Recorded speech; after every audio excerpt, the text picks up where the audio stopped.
Hello and welcome back. Yes, you guys have seen it correctly. Yes, this is our end stream for the Aniimo closed beta test, global closed beta test.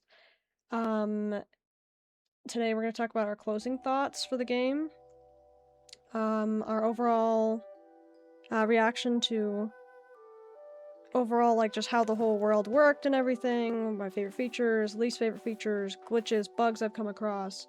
Some of the progression, things I'm gonna have to do when the game starts up, stuff like that. And of course a final goodbye message. Hello Ryoko Utani, hello Elfin Fable, I hope you two are well today. I was debating whether I was gonna do my VTube model or not today, but I decided just to do it anyways. I don't think it should get in the way. My only thing was I kind of wanted to take like pictures with my Aniimo, or not even just pictures, but like I could come back even and just like see kind of like my own stream and how the Aniimos like move and stuff, like the movement of her dress, for instance. Like if I want to do animations or like drawings of any of them, I would like to see that kind of thing. So yeah, if I run around a lot with my Aniimo today, that will be why. Okay, what should I even start with? First of all, I am incredibly honored that I was able to get into the Aniimo Global Closed Beta Test in the first place. I'm so happy I got in here. It actually, like, increased my interest in the game even more than when I had just watched videos on it. And I know I have said this before on some previous streams, but it really did increase, like, my interest in the game, like, tenfold. I'd also like to link the Aniimo website in the chat real quick as well, in case anyone has not pre-registered. The game will be free to play, so obviously there's gonna be some kind of like money features in this game. I've already seen some of what they're trying to do with that, and I have something to say about it as well. From my impression of the third global closed beta test. And I believe this is the final one too, because the game, I think they said, is set to release Q3, so... yeah, let's get started. Alright. So, first of all, I'd like to go over this, because this is one of the biggest concerns. When I joined the Discord, I was a little bit confused, because people had mentioned that there was an Aniimo completely locked behind a battle pass, paid battle pass. And if you guys can see, this is the standard edition right here. I might have to hide my V2 model. Okay, yeah, see, you see the advanced edition down here? You have to pay for that, and because it's beta test, they gave it to us for free. Something that I found on my bags around the third stream, I think. That's part 3. And essentially, once you use the item, it opens up the battle pass and everything, so I'm assuming this is how it's going to work when you buy a battle pass in the full game. It's probably going to go in your bag like that. Same way. Use the item, and then it will claim whatever day you're on. I think it was like day 11 or 12 by when I noticed it.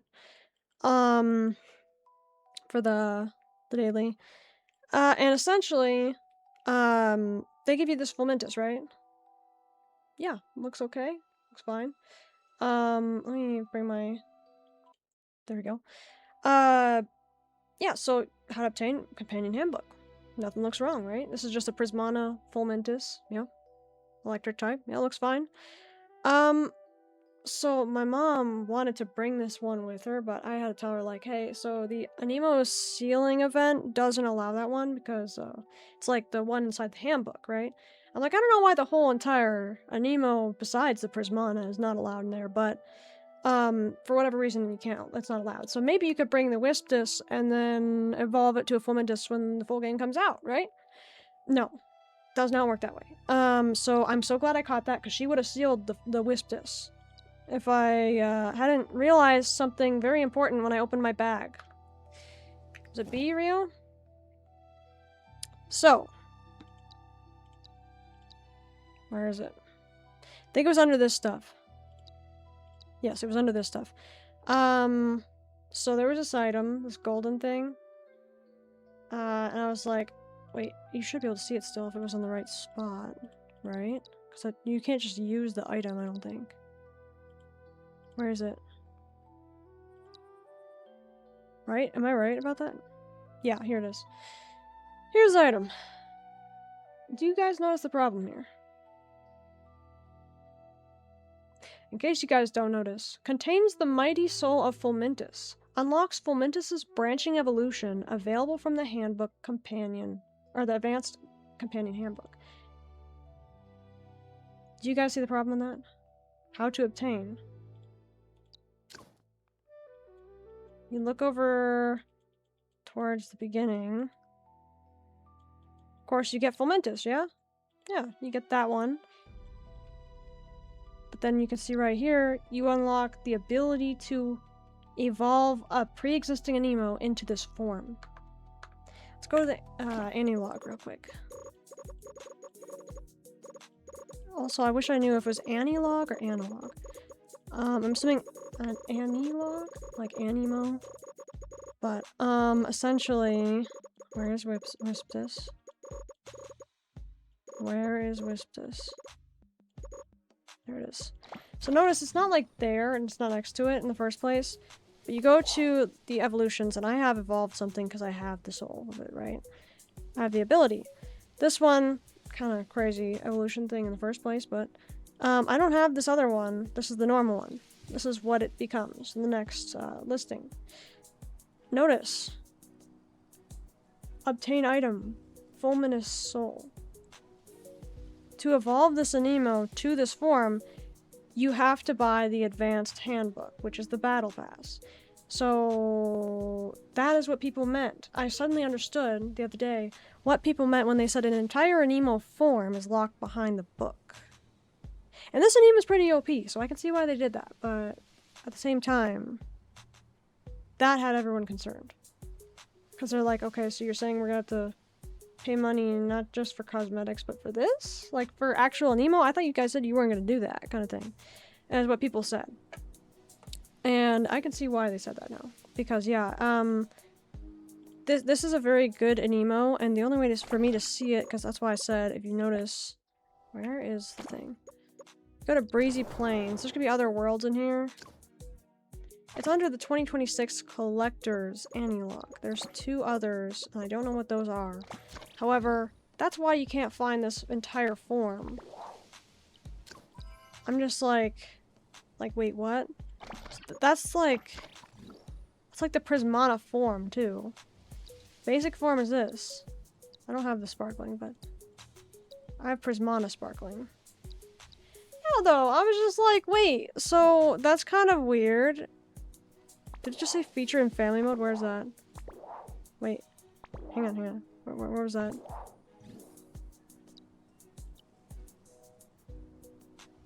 Featured form. Never mind. Yeah, no. So, essentially, I was just like, okay, well, that's a little bit of a bummer. Hopefully, they don't continue to do that. And, like, I feel like at least the forms we should be able to get outside of a paid battle pass. I can understand the Prismana form being locked behind that, maybe. Maybe. But the whole form itself, like, really? Wait, what? I mean, as it is, like, the Prismana forms typically have different, typings. So, like, this guy's, my Thornblade, he's supposed to be just a grass type. But he becomes a grass and water type. And conveniently, he gets an electric type move, which is literally my favorite thing ever. That was actually amazing. I have his water type counter move, too. So, water, grass, lightning. Reasons to have this as my favorite Aniimo. But yeah, so essentially that was one of the biggest concerns for me. I know you guys have already seen some of the issues with dyeing your clothing. I figured out that part of it is actually due to where you're dyeing your outfit, like where you are when you're dyeing it. And I had to tell my mom why she could not dye her stuff was actually because she was at the outpost or in the city. When you're doing it in the outpost, it sometimes glitches a little bit where it like completely reverts what you're doing, but it can happen anywhere. It can happen anywhere, but I've just noticed it's worse in the city, especially. In the city, everything will just turn black, like literally, just pitch black. You can't see anything, including your character's face, by the way. That actually happens if you're in the city. Like, I was at the tea party and did it, and I was like, okay, that is not what I thought dyeing should be doing. And it's just because it's a visual glitch. So I hope they get that fixed for sure. We did end up getting to dye this after the whole stream, like, the whole thing didn't work. But yeah, essentially, yeah, this is one of the main issues I've noticed so far. Now you can see a glitch here too. There we go. Yeah. Also, big if for me was that accessories are not dyeable. You can adjust them and stuff. You can't dye them though. So that was kind of sad. It was like okay, but at the same time it's like okay, well I feel like I would actually like enjoy dyeing like these or something. Like even if the item was a different item, like maybe it didn't get taken up when you dye accessories. Maybe you use this instead. Maybe you use your fashion points or whatever to dye the accessories. Something like that maybe. But I also wanted to talk about how I feel like certain parts of the outfits don't dye at all. So like this whole black thing here, this whole black part. Can the Goku hair be fashioned to a beard? That's a good question. You probably could do that. Yeah, so this though, you can't dye like this part, but there's like 3 sections of this outfit you cannot dye. Like it just doesn't dye anything. And I wish that could have been used on something like the bow or like even parts that have like similar like fabric type. I know Final Fantasy does this and some people might not like that, but I feel like it'd be the most efficient for them. Like for instance, if they wanted to allow us to dye, I believe that buckle is not to the gloves there. I believe that's to this shirt. They should have this silver part here, like dyeable on all this stuff. Make that all the same color. And also I feel like it should also dye this part, because that was mildly... Ugh. This is just me being a critic, by the way. But I feel like if someone's gonna pay for cosmetics, I feel like that should be the main thing that they have people want to spend money on is cosmetics. And I can definitely see the charm in it. Especially getting to try these outfits out. Like, really cool. So this is just like constructive and everything. I just feel like all these parts here should all be the same kind of metal and you can all dye them. So this one's like a rose gold and it's really pretty, but I wish I could have dyed all those to match that, or all these, like, to match in general. Yeah, it's just, there's a lot to this dyeing system and it has really good potential. Honestly, it's amazing. Coming from Final Fantasy XIV where they only just added double dyeing not too long ago, like, how long was it? Like 5 patches ago, if even 4 patches. How long has it been? Was it Dawn Trail that they did that? The start of Dawn Trail? I think it was something like that. Which it's been quite some time with it now, of course. But my point is, yeah, they have like 3 to 7 dye channels per item, but some items, like the other dye channels, just don't do anything. So my point was just making sure people can tell like what is being dyed for one, and when there's like 2 dye channels you can't see on these shoes, or on these socks rather, I would have wished that we could dye the color of the pearls, or the yellow parts that go down here.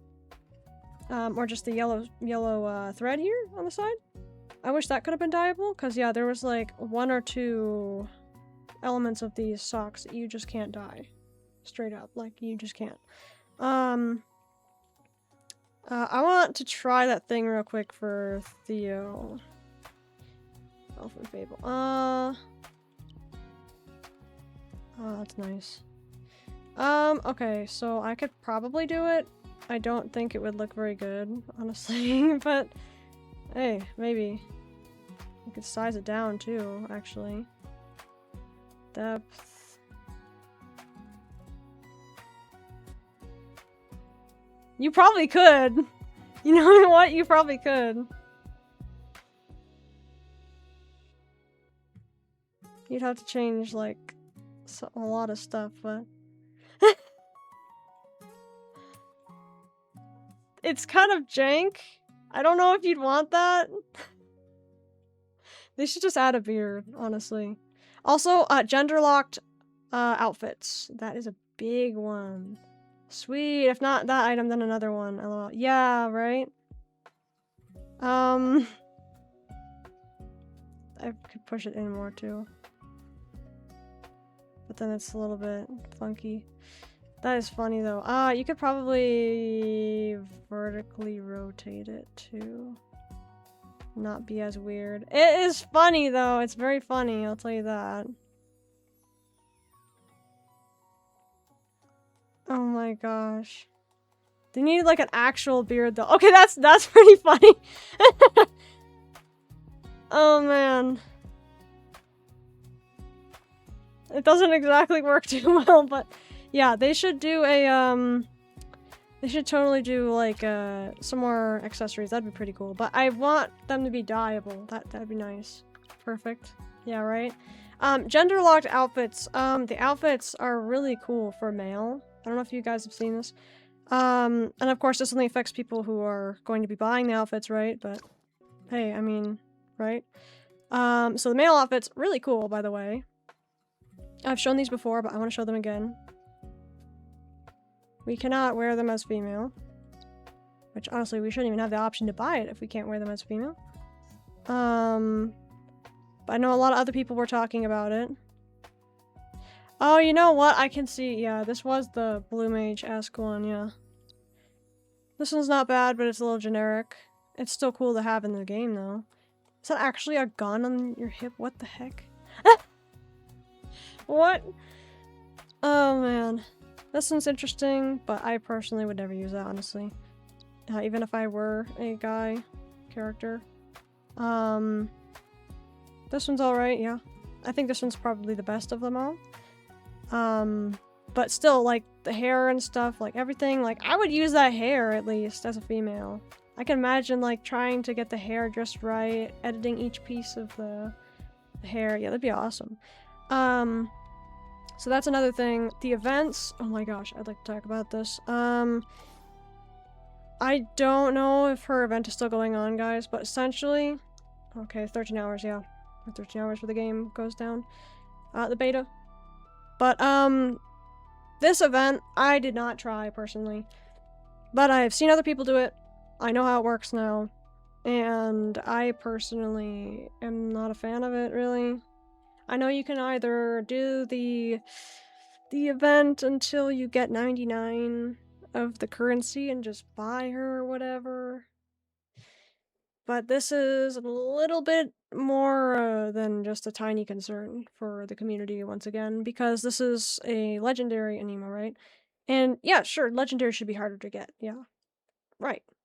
Though they're usually obtainable in the game from game methods that aren't, like, limited time events. Depends on the legendaries, I suppose. And I guess if you were to equate this to a Pokemon, it'd probably be more like a mythical than a legendary. Kind of like Somnowing, right? Which I haven't even gotten yet in beta, so it probably will take a little bit. Probably should have played a little bit more when I could. But essentially, yeah, so you had to go to a rift when you saw it, like, active or available, which I don't see it active. It is right here, okay.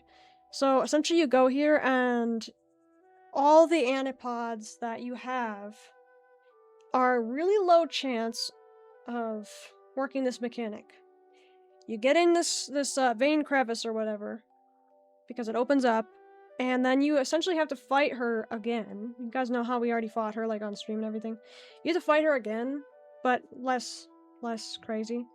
And then she goes into this, like, bubble form, like, straps her arms, like, around her chest, kind of thing, like, she's, like, all the way up to her shoulders, kind of like, just, like, leave me alone kind of pose. And you have to calm her down by throwing anipods at her. And I was telling my mom, like, you know, if I were her, I would not be calmed by having anipods thrown at me, especially as, like, a mythical creature. Like, what? Anyway, so you just have to keep throwing your anipods at her. And by the way, instead of them, like, one of my favorite features about this game was if you missed an anipod, like, it will come back to your inventory. This event, you just dump all your Anipods on her, and they don't come back when you fail, from what I've seen. So that was a big concern for me, because I already know I'm running out of Anipods for the beta test, and they gave us quite a lot. I may or may not have dumped them on a lot of Bud Squires, as you guys have known me to do. And Ember Pops towards the beginning. But essentially, yeah, so you're just trying to calm her down, but the only Anipods that do like a big percentage are the... Which one was it? Was it the Mega? It was the Ultra, right?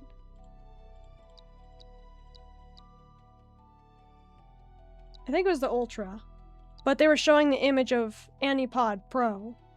So that was really confusing, because I know my mom was like, well, but I'm using the right one. I said, no, they said Anipod Ultra is the highest chance. She's like, well, then why did they have the picture of Anipod Pro? So she's dumping all her Anipods, wasting them all, and she can't even get the thing. She tried it like 3 separate times. I watched her trying to get it, and yeah, essentially, if you don't reach the bar in time to 100%, which is really hard if you don't have a bunch of Anipod Ultras, by the way, each one of these Anipod Ultras do 20% or whatever of each bar, and there's like 3 separate bars you have to fill. And these only do like, I think, less than 1%, and then these do like 0.1% or something insane. So anyways, I'm sure someone could do the math and figure out exactly how many you'd need for Anipod Ultras to make sure you're safe to actually get it when spamming like ones you have the most of, right? But essentially she lost it 3 times, and I can't remember if she gets like a currency or something after, because I heard that just attending that part of the event you get a currency, and if you get 99 of that currency, then you can buy her straight up. Just buy her instead of doing this whole thing and actually winning. But yeah, to actually win is actually really hard, because you need a bunch of Anipod Ultras, and if you guys see the issue with this, it says Elite Training, Glimmer, Glimmer Purchase, Shop, and Item Exchange. So, I don't know, let's go to Item Exchange to see. You need 20 of these. We only have 77 of those. I don't even know how to get those. Elite Training, Holo Battle Sim, Sanctum Clear, Chest. So, you'd have to be running all whatever that stuff is. Go back to the item again, go to Shop. Takes 200 of the currency that you use in the shop for, like, outfits and stuff, and things that you'd actually want to spend on, like, cosmetics and whatnot. Glimmer Purchase. Again, you have a weekly limit even once you use your glimmers, and I don't even remember how you get glimmers at this point. Okay, so the glimmers, yeah, they have a lot more for this one. Elite Training, I think, is the way I've gotten most of them. So, yeah, glimmers, Elite Training, this one doesn't have any, this one doesn't have any, this one doesn't have any. So essentially, your core, your MSQ, your MSQ is how you're gonna get the main ones. The main currency track. Yes, that's... Okay, a Glimmer Purchase. That was Elite Training. You can get them through Elite Training is what they're saying. Where did we actually get the Anipods for Elite Training? So you can get the vouchers right there. I don't see the actual Anipods themselves, though. My guess is it's in the core courses towards the beginning. Yeah. 1 Anipod Ultra. None. None. 1, I guess. So, that means all my Ultras are probably from this, guys.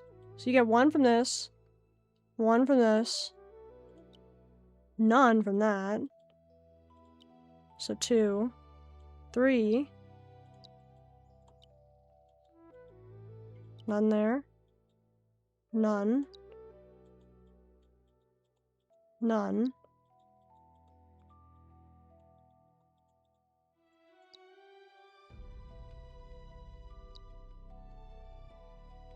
None there, and so I already had 3. This would put you at 5 if you got to this.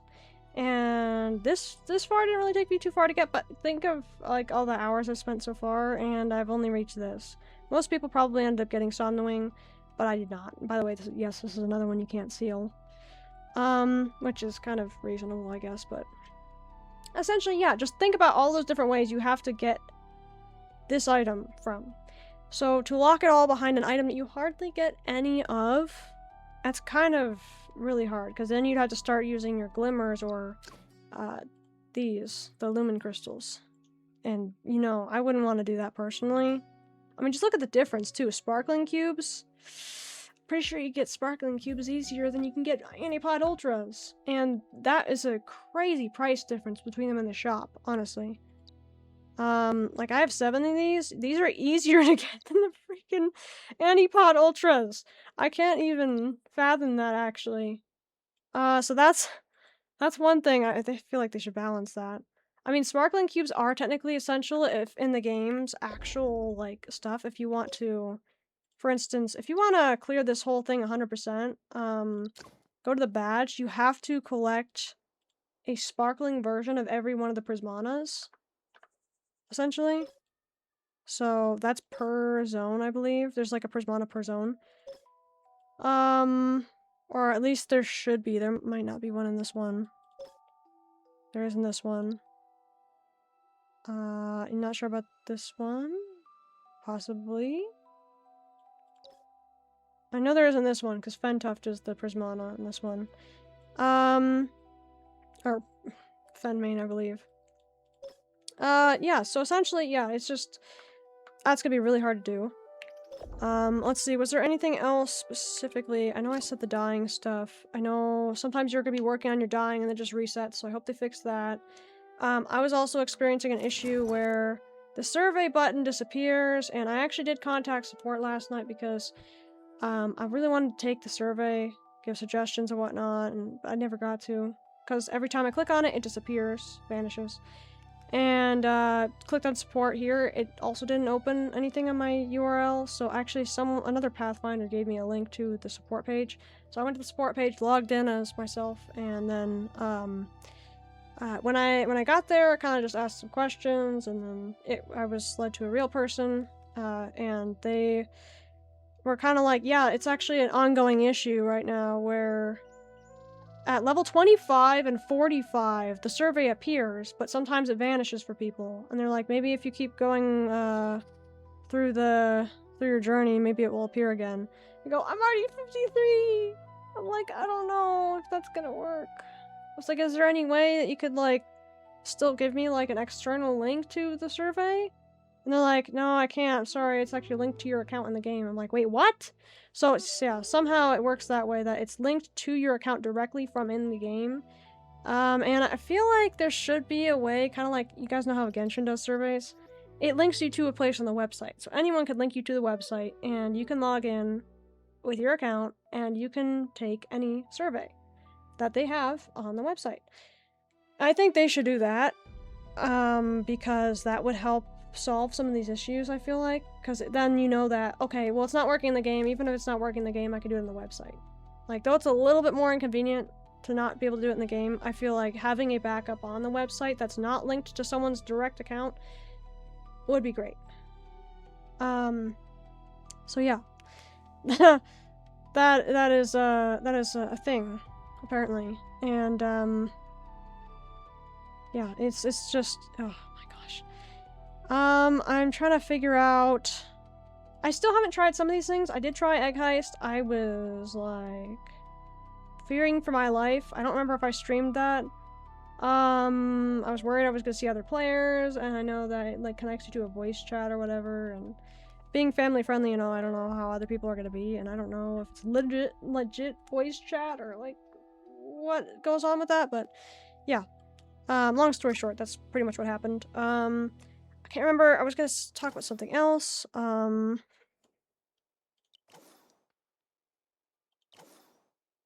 Overall, I really liked what the game has to offer, though. I feel like, though it feels grindy, and though I know I'm gonna have to do like 3 times the amount of work I've done during the beta test, because I think they upscaled everything so we'd be able to blast through everything in the beta test. I don't think it's gonna be this easy, guys. Just keep that in mind. You are getting into a game like Genshin. You're getting into a gacha game, like Wuthering Waves, like any of these things. These games will inevitably be grindy. And I intentionally did not play other games like this because I wanted to save my energy for Aniimo specifically when it came out. I want to give it the best chance, the best test I can ever give it, so that's why I wanted to make sure I distanced myself from other games like it, even though I had experience in Genshin. I can say still wholeheartedly that the game is still like light years better than Genshin just because you can capture different Aniimo that aren't season based. But I did run into something that I noticed. Something I talked to one of my friends about, because I decided to ask the Discord server what I should do about wanting to seal this Thornblade here. He's literally my favorite Aniimo. And I was kind of experiencing a hard bump in the road where I don't know whether I'll seal him or not, even though he's my favorite.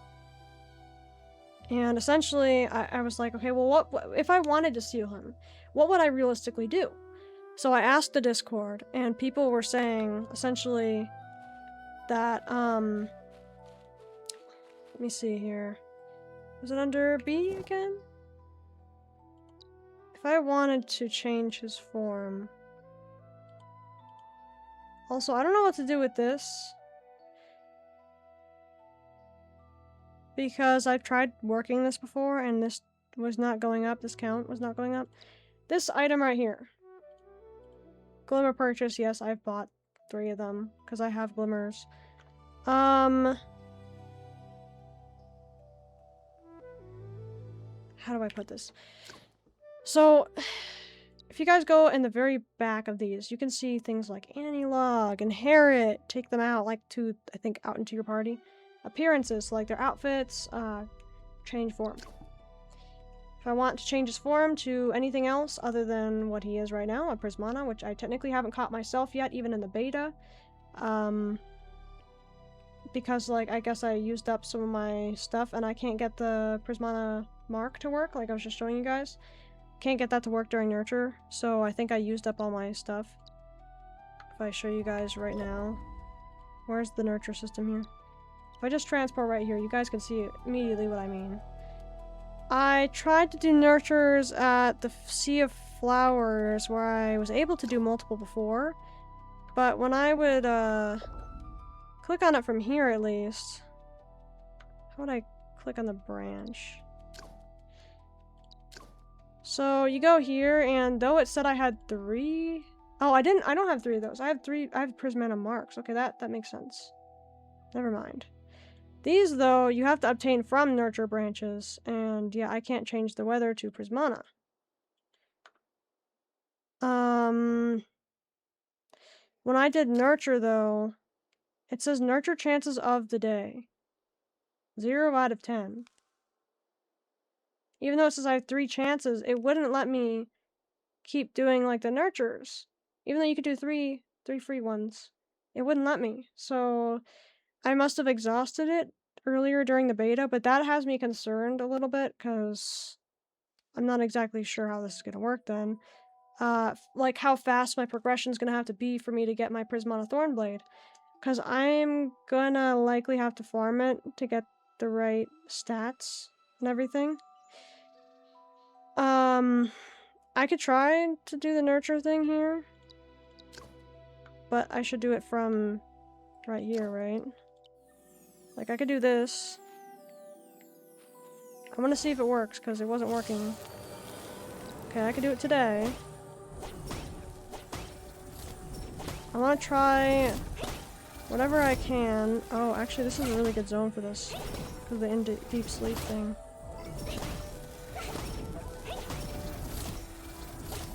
If only every zone was like this.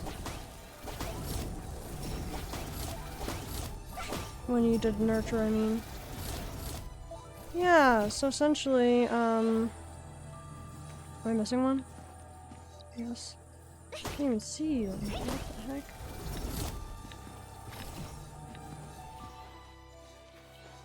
Okay. My worry was that, like, because I tried to do this the other day, and I couldn't do a Nurture offering. For whatever reason.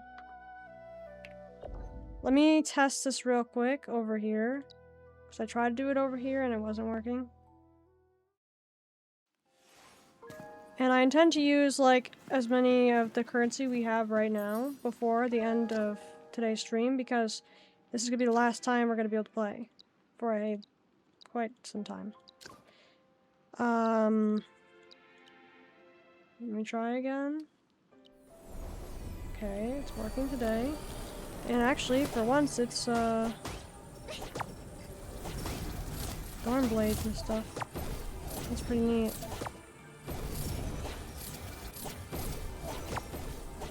I want to really show you guys kind of like what I can beforehand too, so if anyone has any questions, let me know, because I can try to go over what I know and the experiences I've had so far. Or if there's any features you guys are wondering about that I haven't already, like, talked about.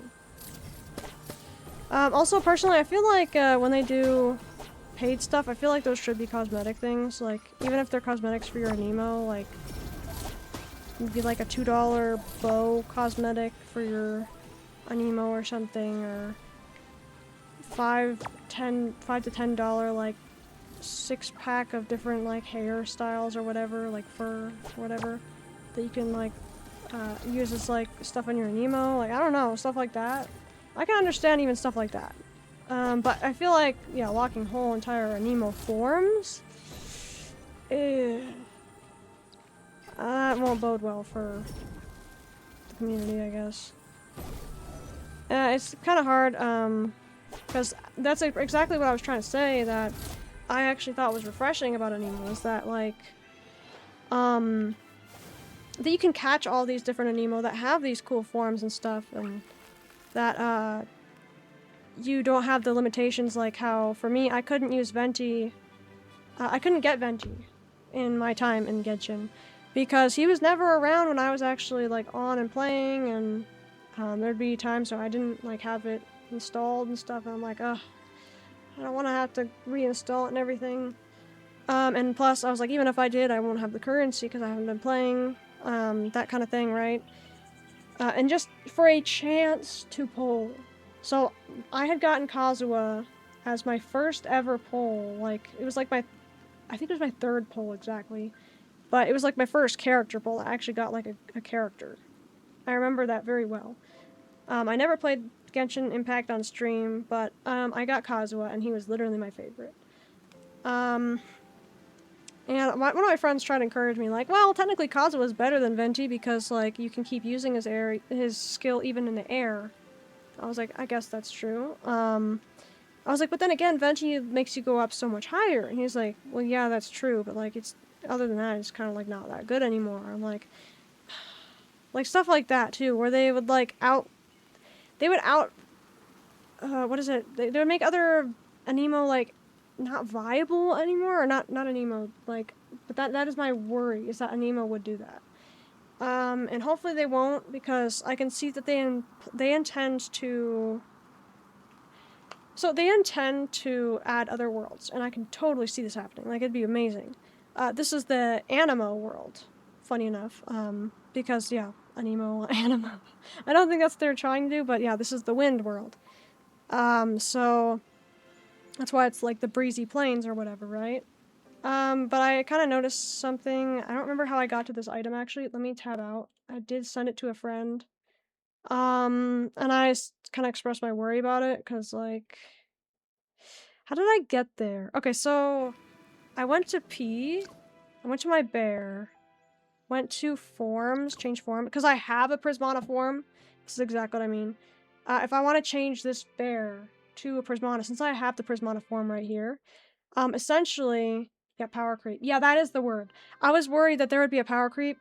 Maybe there won't be, because they did say that all the innate potential stuff you can increase on your Aniimo would make them viable. So, like, you can take the least viable, quote-unquote, Aniimo, and you could make it, like, you could make it really good. You could make it insanely good. So, people in the Discord were talking about, oh, I love my Fen main and stuff. I do not like my Fen main. I have not upgraded it. This person has maxed out their Fen main. They're like, this is my best Aniimo. Like, it's so crazy. It's really, really good. So, I don't think they're gonna do a power creep, though that was my biggest issue with Genshin, was the power creep and the fact that seasonal characters existed. Also, the fact that there were people that you were unlocking as part of a set story kind of made it hard to play anyways, because I like to change the way my character looks and stuff. I don't like playing set characters when I join a game, personally. So that's why I feel like creatures works really well. I think Aniimo is doing great in the aspect of power creep. I don't think that's going to be a thing in Aniimo. Hopefully not. There might be some Aniimo that are kind of just better than others, like Fulmintus is just kind of crazy. And I don't think I've upgraded my Fulmintus at all. But right, back to the Prismana thing. This is what I was trying to show you guys earlier, but I forgot how I got here. But yeah, so I checked on my bear. Since I have a Prismana form, I've caught one. I can't show you guys this with Thornblade because I haven't caught one. I hatched Thornblade from the elite egg they gave us. Prismana form right here. So I was like, okay, so it's not the same form item that I have. Whereas if I show you change form here, you see this item, more form. You have to use your glimmers to buy this, which, like I said, you can get like 30 per some of your like story quests. Those are really easy to get from that. But oh, wrong one. When you go to change form in this one though, if I wanted to change something to a Prismana, use on an Aniimo from Breezy Plains to change its form into Prismana form. Prerequisite, you must have previously obtained this type of Aniimo's Prismana form. Keeps the Aniimo's innate potentials, traits, and personality. An energy orb formed under the effects of a Prismana flow. Aniimo in Breezy Plains can absorb its energy to transform. How to obtain? Fun stamp collection shop. Okay, so this is what someone meant when they told me in the Discord, because essentially I said I wanted to be able to keep my Aniimo. Where is it? So I said, let me go straight to what I said.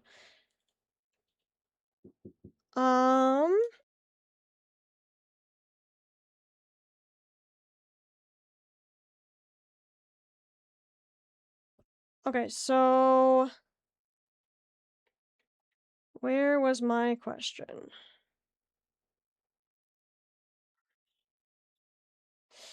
I asked something about, like, alphas, for instance, and then I said, oh, I see. I was like, I appreciate it. I know I wouldn't be able to catch my Dream Aniimo during the beta test since I can't bring a Prismana with me. And I was like, and I wouldn't downgrade it just so it can come with me.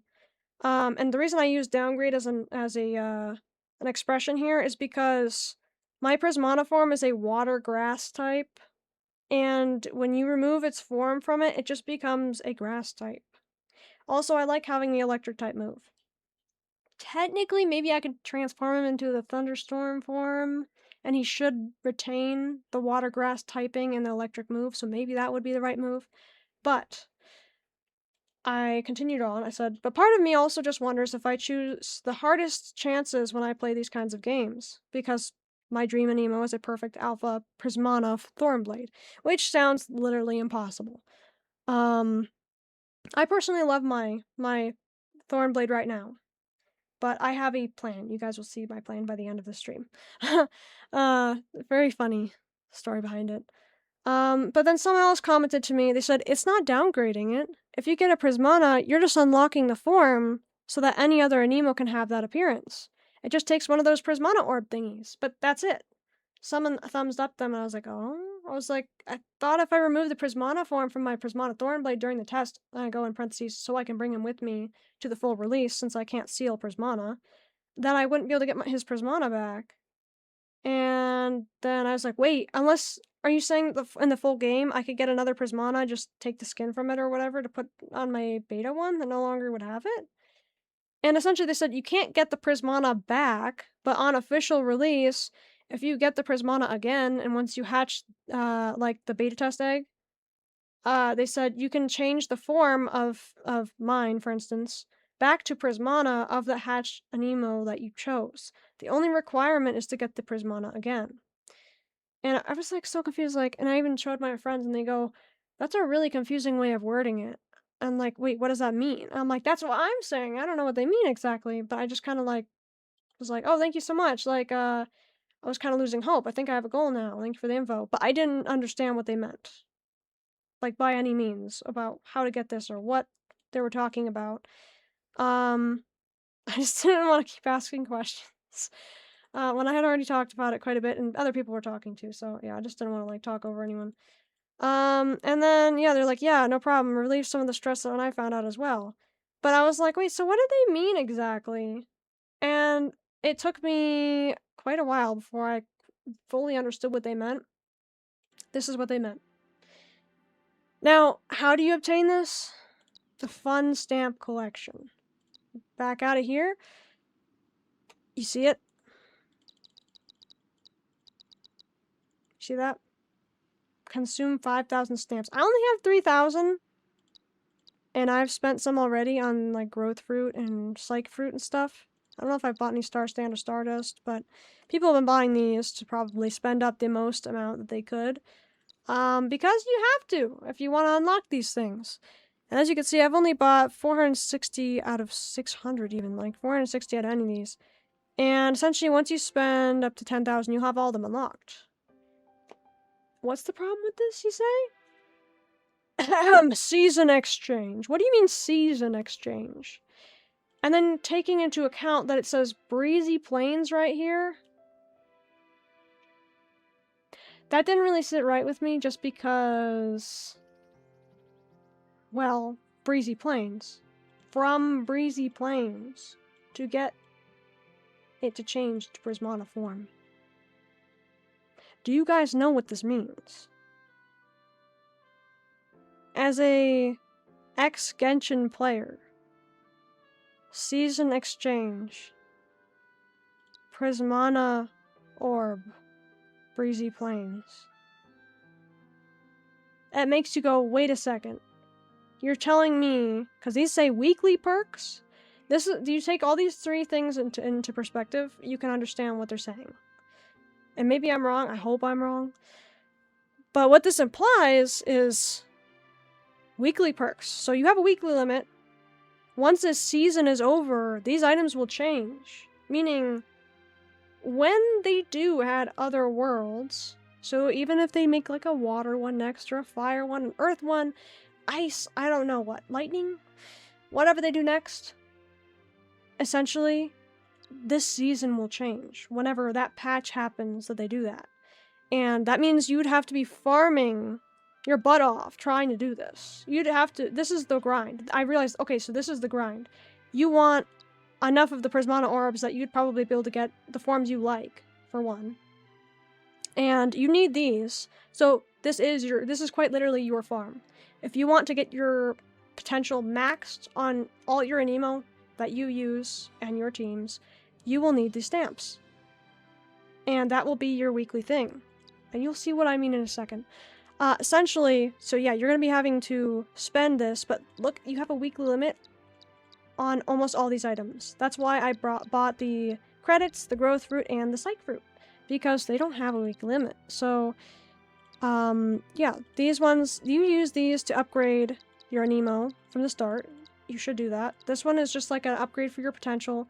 These two upgrade specifics on your stats. If you want to upgrade like your break or your attack. This is what makes them viable, by the way. This is what is anti-power creep. Right here.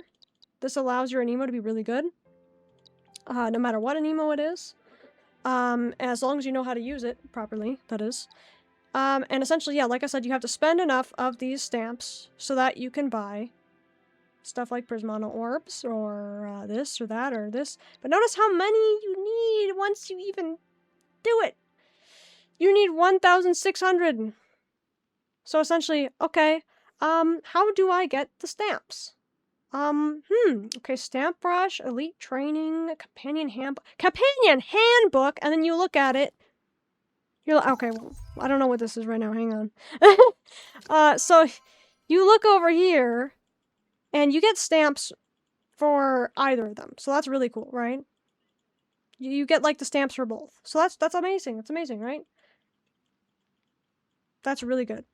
However, the companion handbook is not the issue. Surprisingly. You go to elite training, right? Okay, so where are the stamps for one? They're under all these. You get 10 per any of these. Really good, really good. That's amazing, right? Looks great. But then when you go to Stamp Rush, if you want to maximize the amount you get,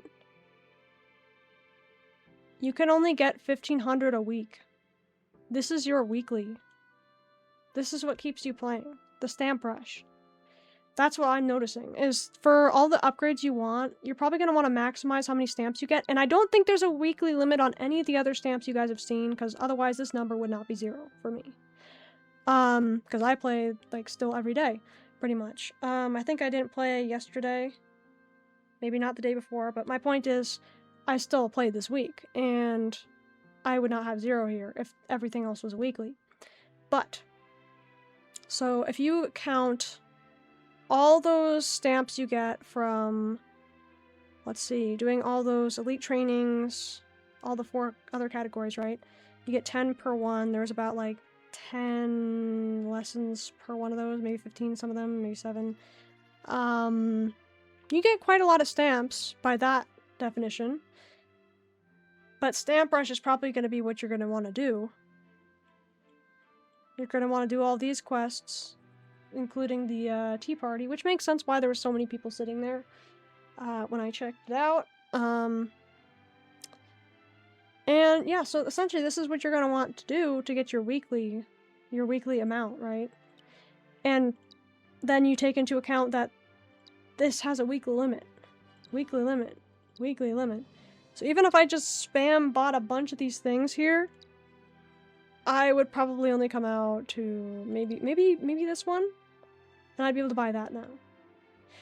But my only worry is, what is the timing that they're gonna have the season exchange? What is the timing of that?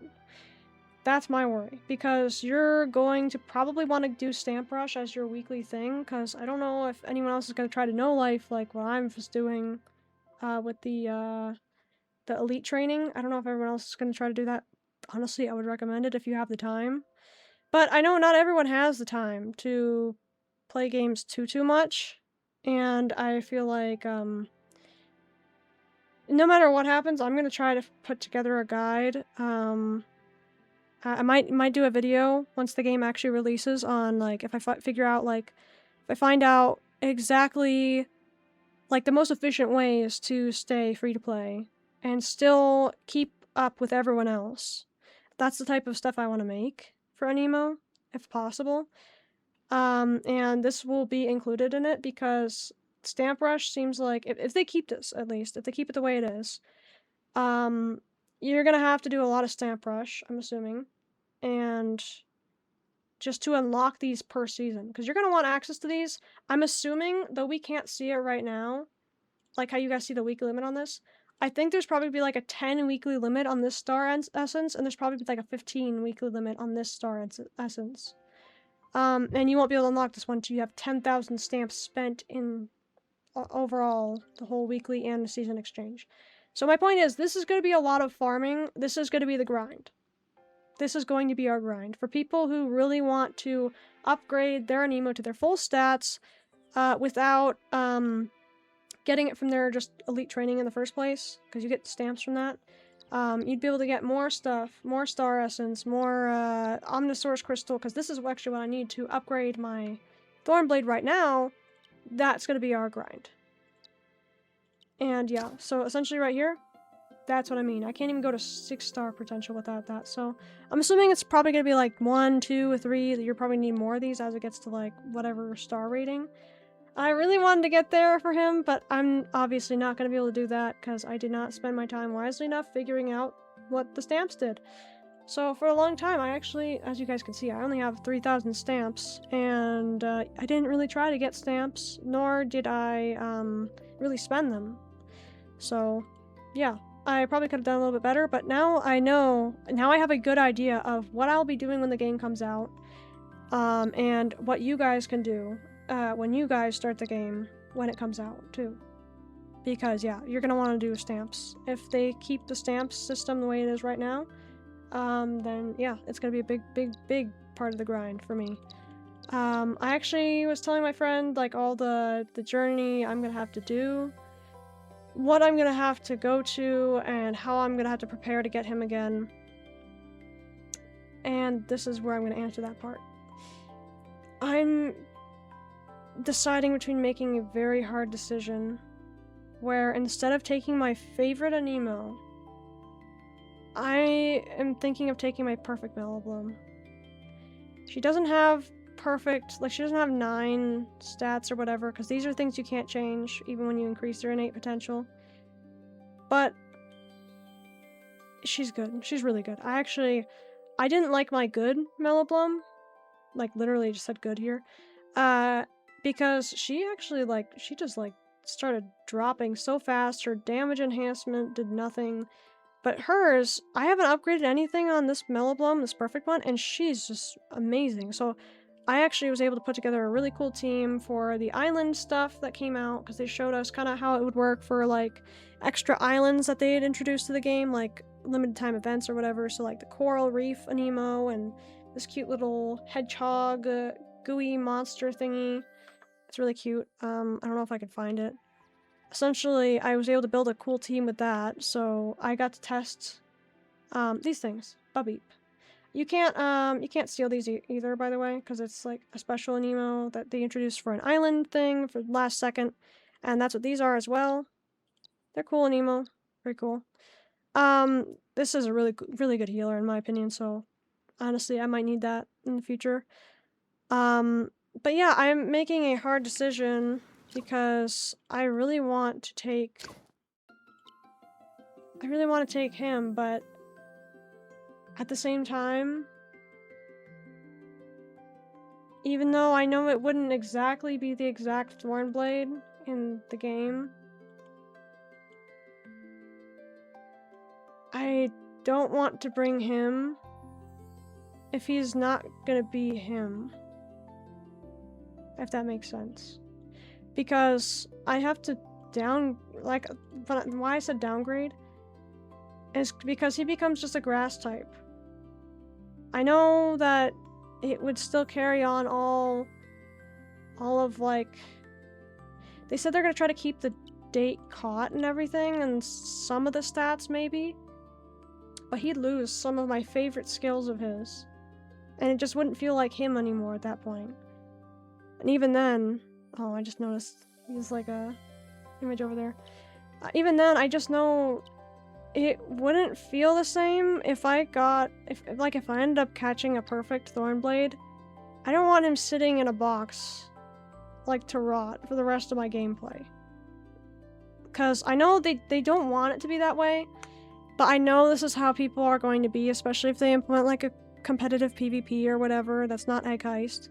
Like a tournament or whatever, like what Pokemon has, which I really hope they do something like that.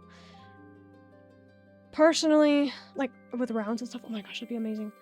Personally though, I just, if I caught a perfect, I wouldn't want to store him in the side of some box. I don't want to do that. I mean, seeing his stats are cool, like 3-7, 3-7, 3-3. That's cool, but I mean, the highest your stats can go is a 9. Or no, it's a 10 for each one. And I'm confident that when the game comes out, we can meet each other again. And maybe, just maybe he'll be perfect in the next life. So, I thought I could just bring my Melobloom with me. I could, in case they do keep some of our stats, I can have her inherit his stats that I've poured into him. If they keep the stats, I can load the stats from her in the full game, once I, of course, have to recatch a Melobloom and everything. I will, if they keep stats, like I said, be able to have him re-inherit the stats. I mean when I recapture a Prismana, because I won't actually be bringing him, is what I'm thinking. It feels like a sad decision though, because like, I feel like I've enjoyed most of the game because I had this Aniimo. Like at first when I started, I would say I felt kind of lost to like, what do I do kind of thing. And I was enjoying it a lot, like still, I was enjoying it so much. But I would say that the journey became more meaningful once I found an Aniimo I actually liked. and I didn't know what would be around the corner when I chose the Prismana type that they allowed us to test out in that event. I don't know if they'll do an event like that again once the game fully releases, but personally, I felt like it gave the journey a meaning that it didn't have before for me. Like, it gave me a sense of purpose. Like, it felt like I was actually already traveling the whole game with, like, a buddy that actually mattered to me so far. And so even if I changed out, even if I didn't have Lunara, which is insane to say, because I was saying Lunara matches, like, my whole theme really well, considering, like, Snowfox and everything, right? I found it insane that I found myself saying that he would be the one that I would not swap out for any other Aniimo on my team. I found that insane. But that happened. I wasn't expecting that to happen, but it happened, because yeah, I guess one of the charms of playing these types of games is when you try out, like, for instance, like Genshin, you try out different characters, different playstyles and stuff with different builds and everything, which builds are still so hard to put together. Especially because this is part of your build process. I feel like it's... You don't ever know what you're getting into. You can't just expect one thing or the other, I feel like. Because yeah, what I'm trying to say is I did not expect this Aniimo to become my favorite one. I had no expectations. I expected this one to be my favorite. And she's really good though. She is really good. And I didn't even upgrade her that much. I think she's supposed to be an Aeon, like the dragon that we were talking to in some of the story parts. But I won't say more than that to avoid spoiler stuff. I think she is one of those, though. That's just a theory. But it's also a starter, so I personally love that idea of having the two starters as like Aeons, like that's practically the legendaries of the game. I think that's amazing. It'd be cool if she turned out to be the ice one, the ice Aeon, and then like maybe Hellion became like the light one or something. But technically they both have holy in their typing. Alfie, are you gonna catch a sparkly for what you seal? I just realized I had enough to buy another sparkling cube. I don't think so. I have my perfect Melloblum right here, and it's kind of annoying to try to evolve. Not really that annoying actually, compared to what I've seen like Wisptus, how to evolve Wisptus is kind of annoying. Like for Ignitus or whatever.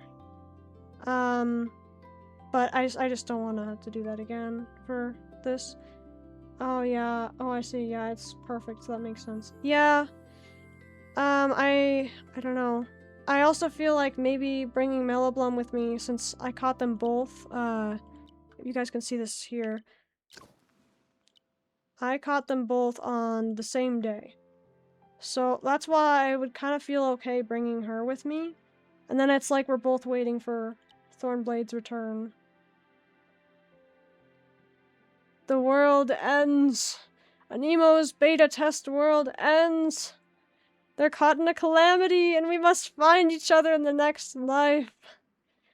But yet only Melloblum came with me. That's kind of what the idea was.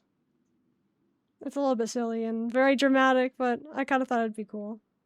Especially because, well, keep this between me and you guys, but, essentially, I feel like it would give me more purpose and more desire to play the game if I knew I had to search for him all over again.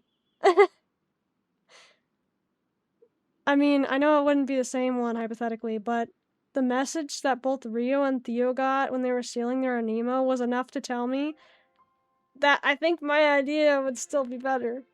I don't like the wording they chose.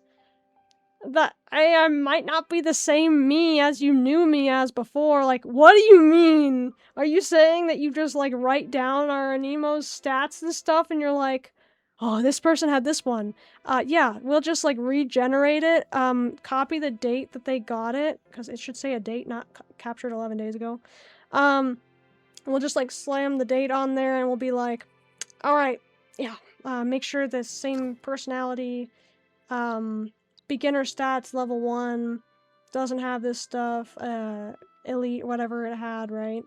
And they'll be like, okay, There you go. I may not be the same as I once was before because we regenerated a new one for you. Rather than the exact one. Because honestly, I don't know how it works, so don't quote me on it. But I just thought it sounded funny with the wording. Like, I was like, eh. Like, I don't like that. Oh man. But I was like, actually, I thought it was really funny because I was telling my mom, I was like, maybe I was right to do the funny, dramatic thing with my Thornblade because they're doing it too. That's funny, actually. It'd be nice if they surprised us and turned whatever we seal into perfect. Oh my gosh, if they did that, I would be mad because I would just bring my Thornblade at that point.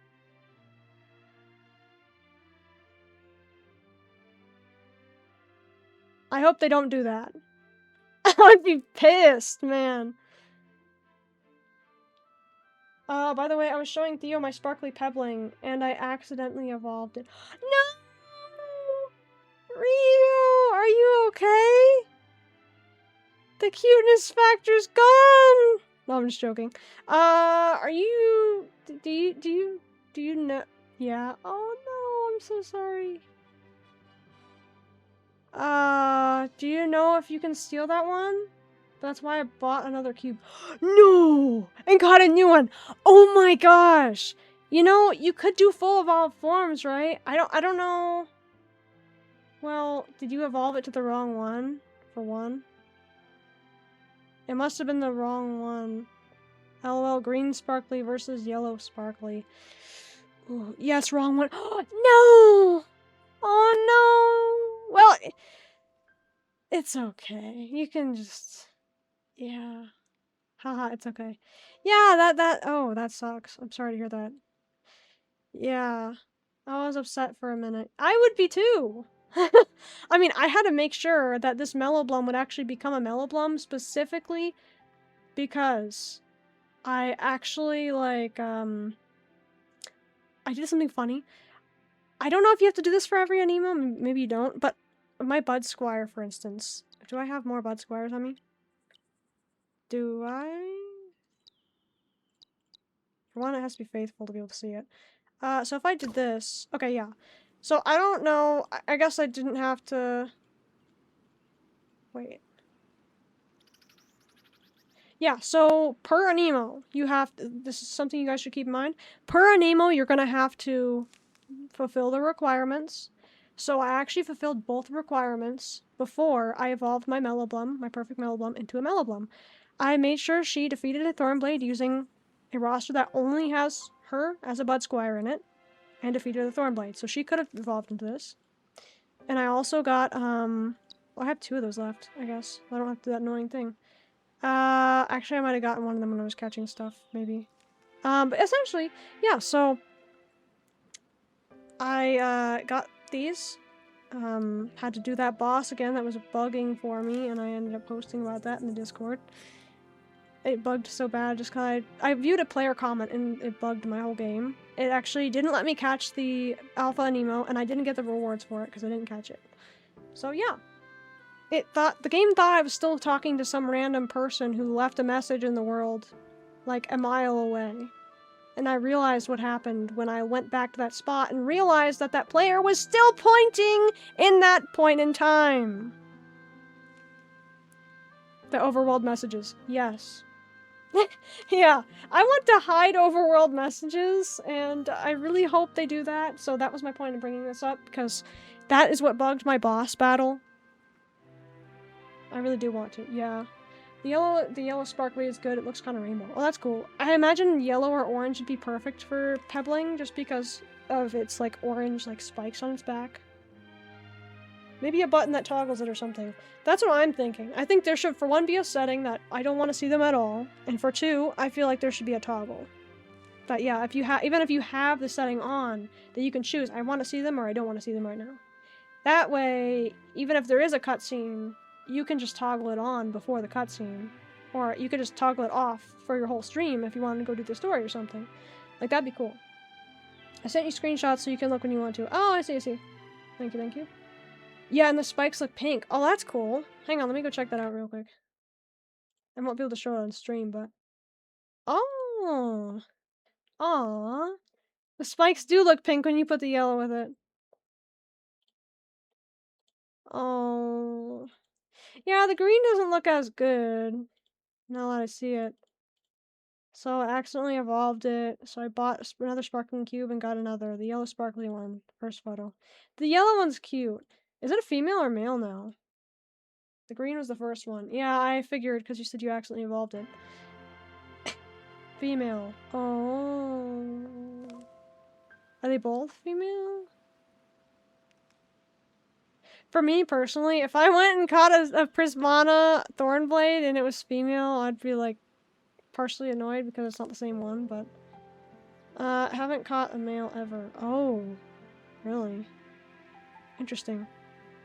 Yeah, so I want to try to get something that's like almost exact. I don't know if I'm gonna go the exact route because I've actually like written down, taken pictures of the exact stats of my current Thornblade. Just so that in case I want to go the extreme exact route that I want to find exactly him again, it's gonna be painful, especially because I showed you guys the stamp thing I'll have to do just to get the stuff to upgrade him. And you know what the Prismana form thing means is I could just find a normal one. It's actually pretty cool, guys. Listen to this. If you guys don't want to do that whole process, like let's say you capture maybe you don't capture it in the right cube, right? You capture it with like a normal antipod, maybe like low chance pod for a Prismana Thornblade. You activate the weather, which that's gonna be a pain too to get for that. Essentially, you do that, right? You activate the weather, catch it.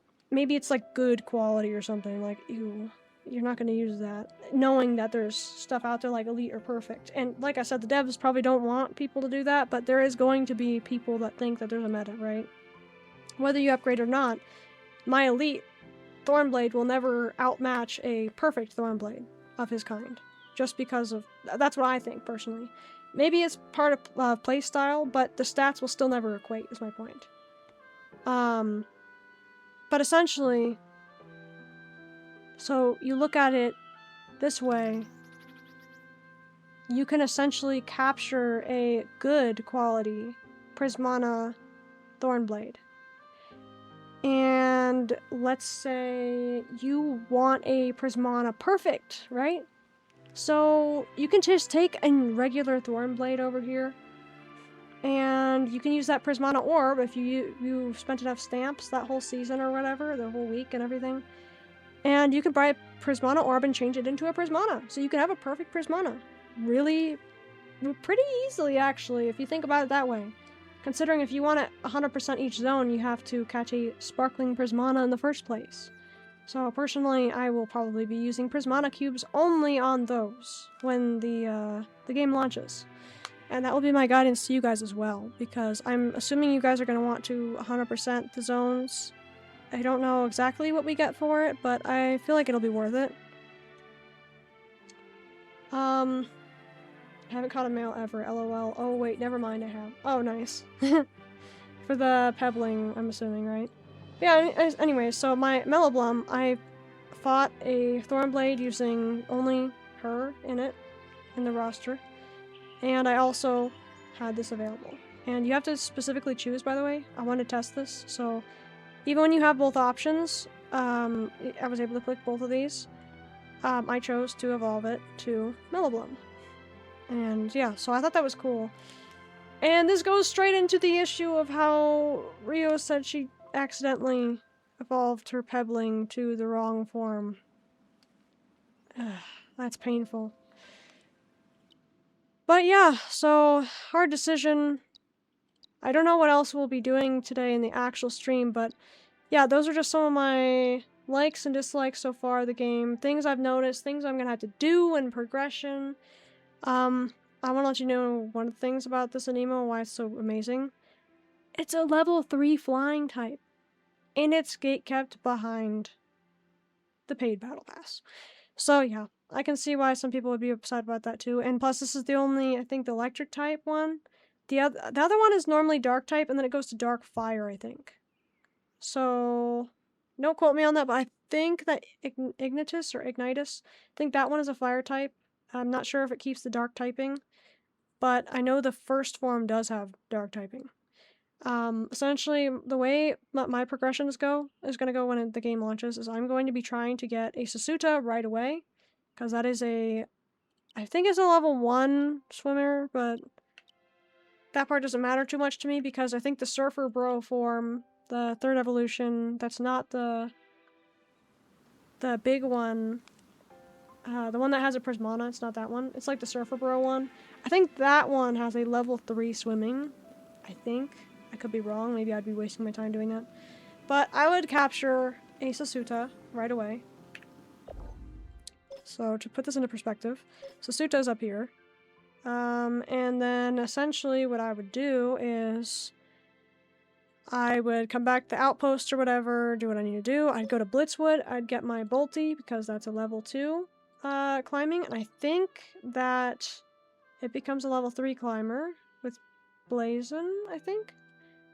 And then I'd come over to Driftwise Meadow and get a Fenmane, because you can just capture Fenmane, not have to evolve it from Fentuft.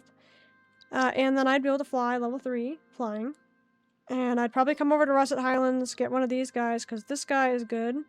Like, really good. This one actually has, like, a crazy break, and it has bilateral vision, which helps with certain puzzles. And it can fly at level 3 as well. So I'd probably be immediately changing out my Fenmane for that. And maybe it would be better for me to just switch that, but I probably need an electric type anyways. I have Bolty though, I guess. So maybe I will just go straight to Russet Highlands and skip the Fenmane. We'll see. But essentially, I'd have to evolve the Jawling, Helmwhelp, and then Helgon. Or Helgon, however you say that. And then I'd probably come over here to get Pebbling, just because, the one Rio's stealing. Because I want something that can dig under the ground. I might not evolve it for that reason. I don't know if the rest of their forms can do that. And then from there, I'll just do the Sea of Flowers questline. I will max out the area, get everything else I can get, because now I know how to get everything else. This Glacie is actually really fun. I think it says right here. Appears after catching 15 Skippies, Sea of Flowers in a row. And essentially, I started over here. I think over at this pond right here. Caught everything I could, and then No. I started at one of these ponds, and then I came over to the other one. And it happened to spawn, I think, at that one? I think it spawned at the one with the trees, so I think I started over here. Got, like, 5 of them, and then I went over here, caught the rest of them. And yeah, you have to catch 12 in succession or whatever, and then the Glacie will spawn. And yeah, so I caught the Glacie, and that's how you get that one. This one's only at night. Up over in these hill spots over here, I feel like. All in this yellowish area. It was like in this, like, almost like a cornfield kind of, like, vibe to it. Like, kind of before you get to Rose Tower Woods. You wouldn't go over there. I just remember she was on the hill somewhere over here. Probably right about over here, if I were to say. The Hummins also spawn at night around, like, the area over here. This guy's a Thunderstorm one, and I was incredibly lucky because I had watched a short or a video on the Thornblade, the Rainstorm form before, and someone was like, oh my gosh, it's him, kind of thing. Like, oh my gosh. So they caught it, and I was like, oh, that's cool. But like, that was even before I got into, like, the beta or anything. So I was using my memory of, like, wait, so it's Thunderstorm right now. Where was it? So I ended up finding the spot, I think it was right around here. It was right into this entrance on the side here. And there's such a cute storyline. You guys had to do that. So when it's storming there, I caught the guy, the Thunderstorm form. I was like, oh my gosh, he's actually here. So I don't know if it's a chance with the Thunderstorm or if it's guaranteed, but I just caught him there. I was like, oh my gosh, I actually caught him, what? And once I went in there, I was like, what? Transformed to my Melloblum, my good Melloblum back then, and I listened to 3 Bud Squires as they were talking about some interesting lore, and then they did some really funny twists at the end, found out one of them was actually, like, not an Aniimo. But I'll keep it at that. And essentially, they want you to capture a Thunderstorm Thornblade after you talk to them. But I talked to them after I captured the Thunderstorm Thornblade. So I already got the lore bit of what the truth of the story actually was. And, yeah, you guys can definitely read that at some point. Yeah, essentially, oh, it was a pretty good storyline, actually. I like all the storyline between the Bud Squires, the Mellowblum, and the, Thornblades. But yeah, essentially I'll have to come here, do the whole storyline before they lead you all up here for the Urisalis stuff and everything, and capture just everything. I believe one of these only spawns at nighttime. I think it was this one. It was all the way over here at this bottom left corner of the town before you get to the bridge over here.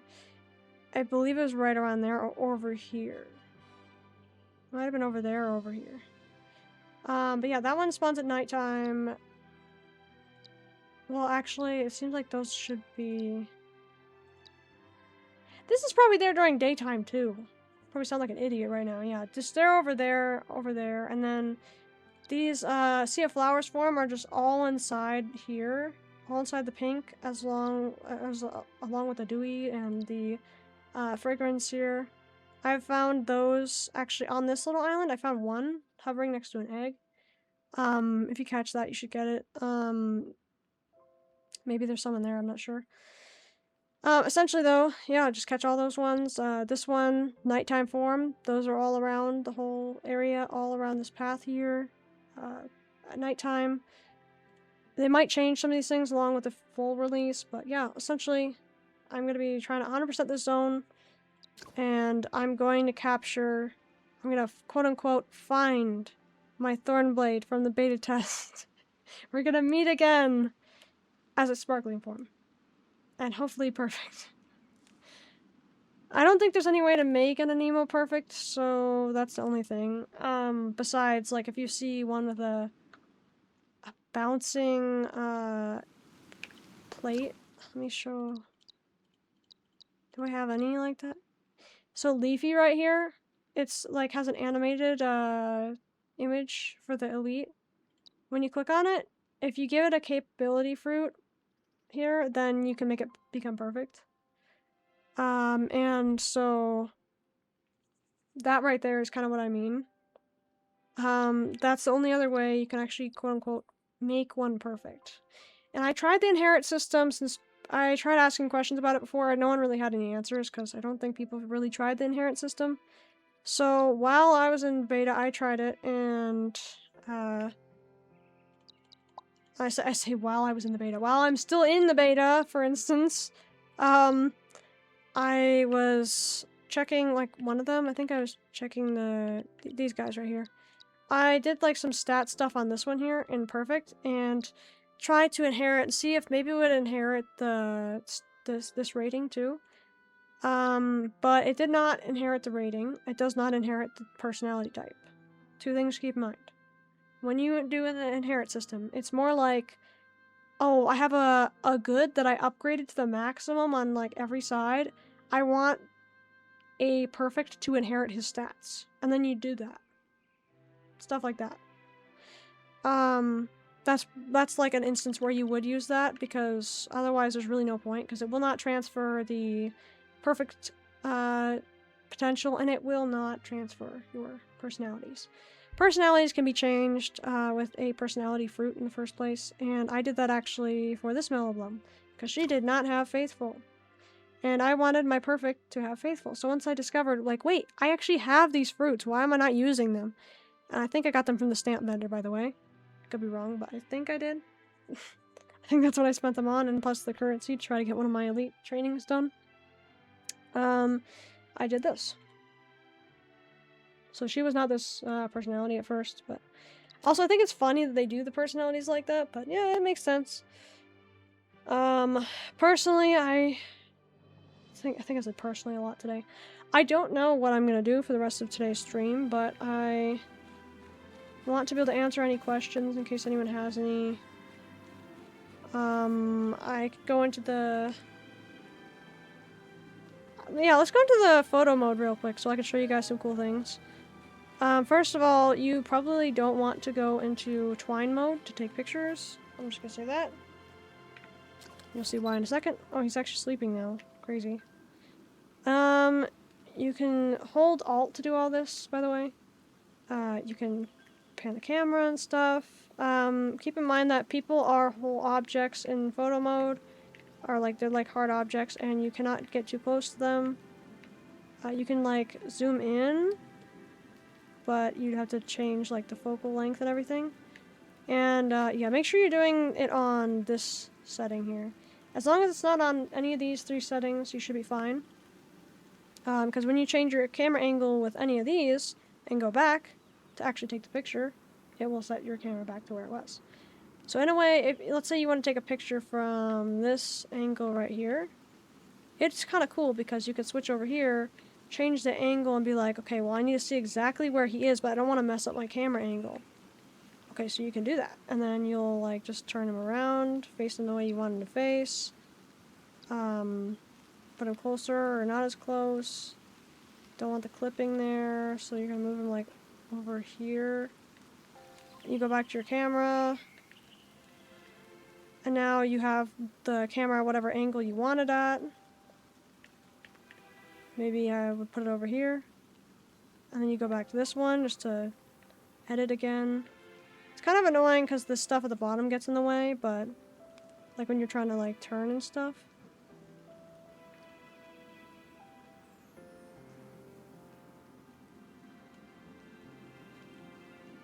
Yeah, stuff like this.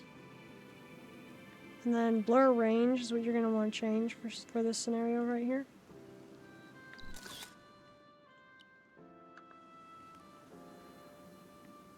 And you can change stuff like the exposure, the saturation, brightness, the contrast between everything. Vignette. Rotate the camera.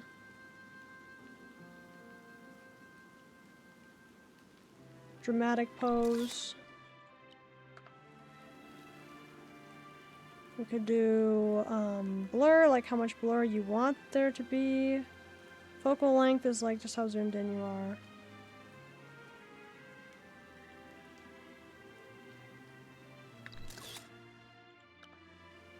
And then, yes, you can change the weather. So if you want to be daytime or nighttime, you want it to be sunny, partly cloudy, daytime, still like afternoon, sunset, nighttime. You can do all those. You know, snowing, even though it doesn't actually snow here, I don't think.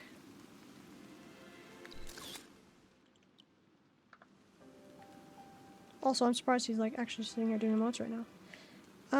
Oh, my camera's all messed up because I have it rotated, and now she's looking at the camera. I like to do this where I do natural and then apply to all so that they won't look at the camera, so I can keep it whatever pose that they want them at. Go to dynamic because they don't have the static poses. And another suggestion I'd like to say is I hope that they add the poses of when they're AFK, or when we're AFK rather. And I hope that they will add, I hope they add like the poses for like our character when we're AFK, like the stretch pose or like looking back and forth. I hope they'll just add like a lot more poses and stuff like that. Hello, Stanek. Hope you're well today. You can like pause and like rewind certain parts of your emotes here. So I'm gonna try to go back here, and then I'm gonna change the weather, and we're gonna get a dramatic pose again. Do sunny. Maybe we just do rainy. Rainy, not snowy.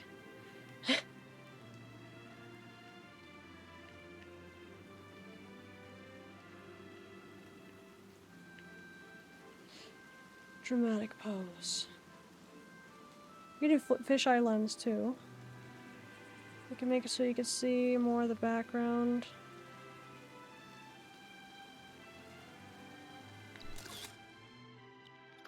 some of the poses for the female, at least, are a little bit not bad, but they're like not things I'd use very often. I did find some cool times to use them. They have static poses like this one, and you can like take out all your Aniimo for this too, by the way. I just usually only use my one. You can do this. This one's like looking off in the distance. It's like this dance you could do. Unfortunately, I've noticed, I don't know if it's a glitch, you can pause it and stuff, but you can't like rewind the human emotes. I don't know if that's normal or intended by any means. But yeah, you can like pause it at whatever point. And while pausing it is still great. I'm so glad that effect like wears away. I do feel like there should be a setting for that though. I just feel like, yeah, it's a little bit hard with that. You could take multiple out, so that's what I was trying to say. She looks like she's confused.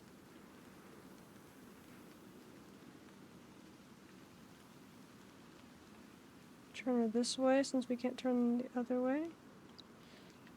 And then we can... Yes.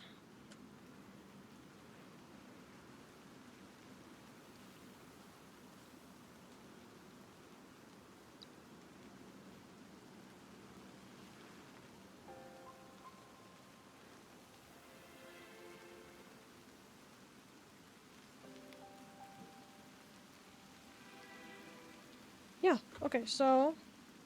Wait, you can do group photos? Yeah, you can do group photos with all your Aniimo. And then I can change, can you do this with other players too? Yeah, you can do it with other players. So some of the most popular, like, oh, I see her hair, her earring is, like, messing up. I positioned it, like, perfectly, but yeah, it went up. We have some glitches with the fashion accessories right now. But yeah, so you can make her in her sleep pose. You can make her in this pose. Unfortunately, this is something I would want it to keep the effects of for her. And I can't just stop her on her own, it seems.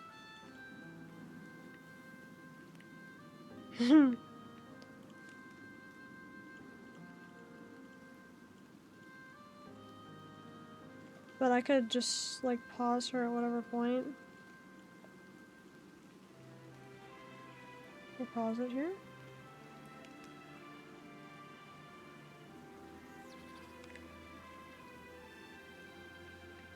She has the hearts going off. Then if I go to you, mister, you shouldn't be doing the same pose as her. Ah, see? They do have to fix some things, it seems. Technically you can time it, but...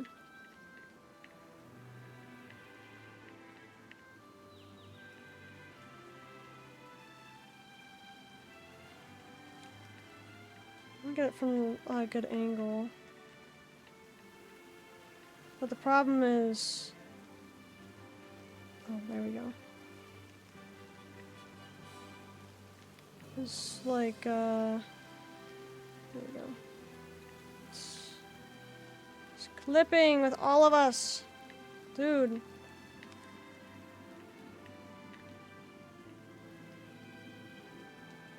Yeah, stuff like this, though. Oh, I can't wait then. Oh, well. Yeah, no, you can do this with people. It'll be a lot of fun. Like, you can do a lot with this. I did just notice something, so I'm glad I tried this here, but yeah, so apparently I'm not gonna want to unpause or pause my Aniimo separately, because when I unpaused it for her, it unpaused his animation, and when I paused it for, or when I unpaused it for him, it unpaused her animation. So I wanted her to not be in that pose, but we can change that real quick. She's on this pose, no, this one. No, she was on that pose, right? I wanted her to be on this one. Oh my gosh, it's like kissing the ribbon. Bro. That actually looks kind of funny.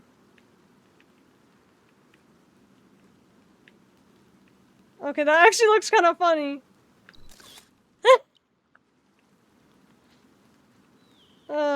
We are a team after all, right?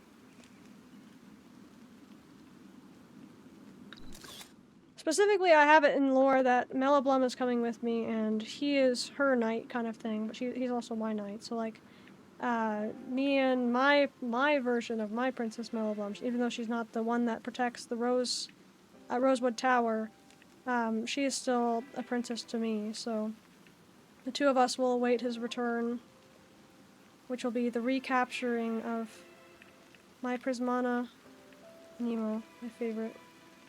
I should do a different pose for this one, for myself.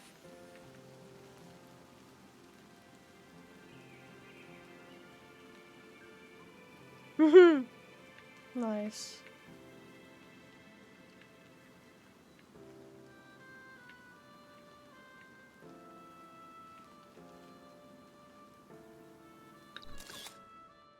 Very nice, yes. I like this a lot.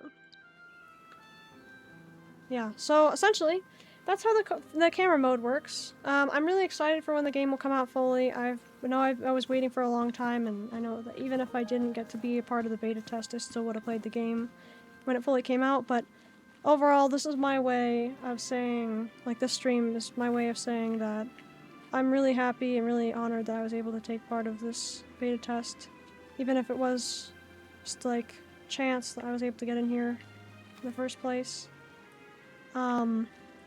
Because I feel like part of me was worried that playing the beta test, something could go wrong where I would like end up not like liking the game as much when it came out. But the complete opposite happened, and that's what I'm thrilled to say.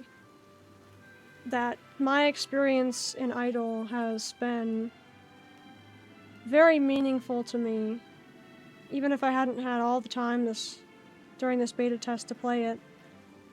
It's been very meaningful, and I've gained more meaning and more love for the game from being able to get to try the beta test.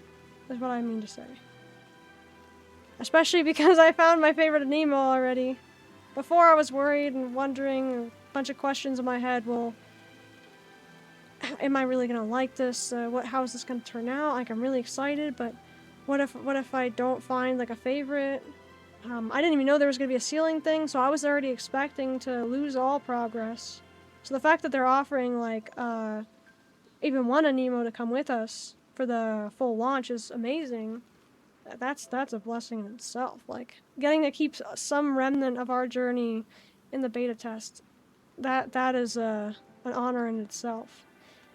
Especially because I think the part that matters a lot to me is if they keep the date that we caught it, that would be cool.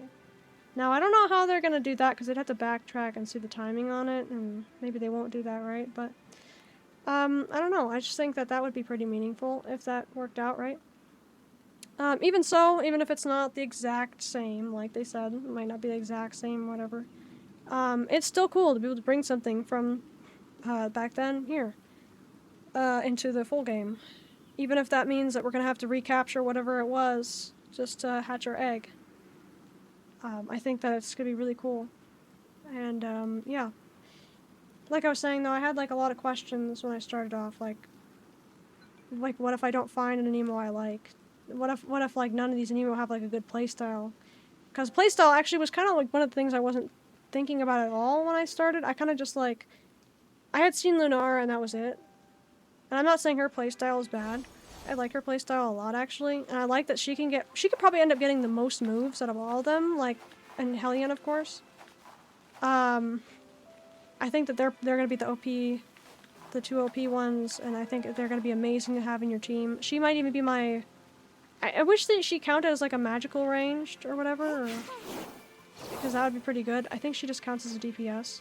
But I might just use her as that magical ranged, honestly, just because I know Thornblade can't get up close in certain fights, and she's been really useful for that, so I'm probably going to end up doing that. But yeah, so I think that, oh my gosh, she's so cute, though.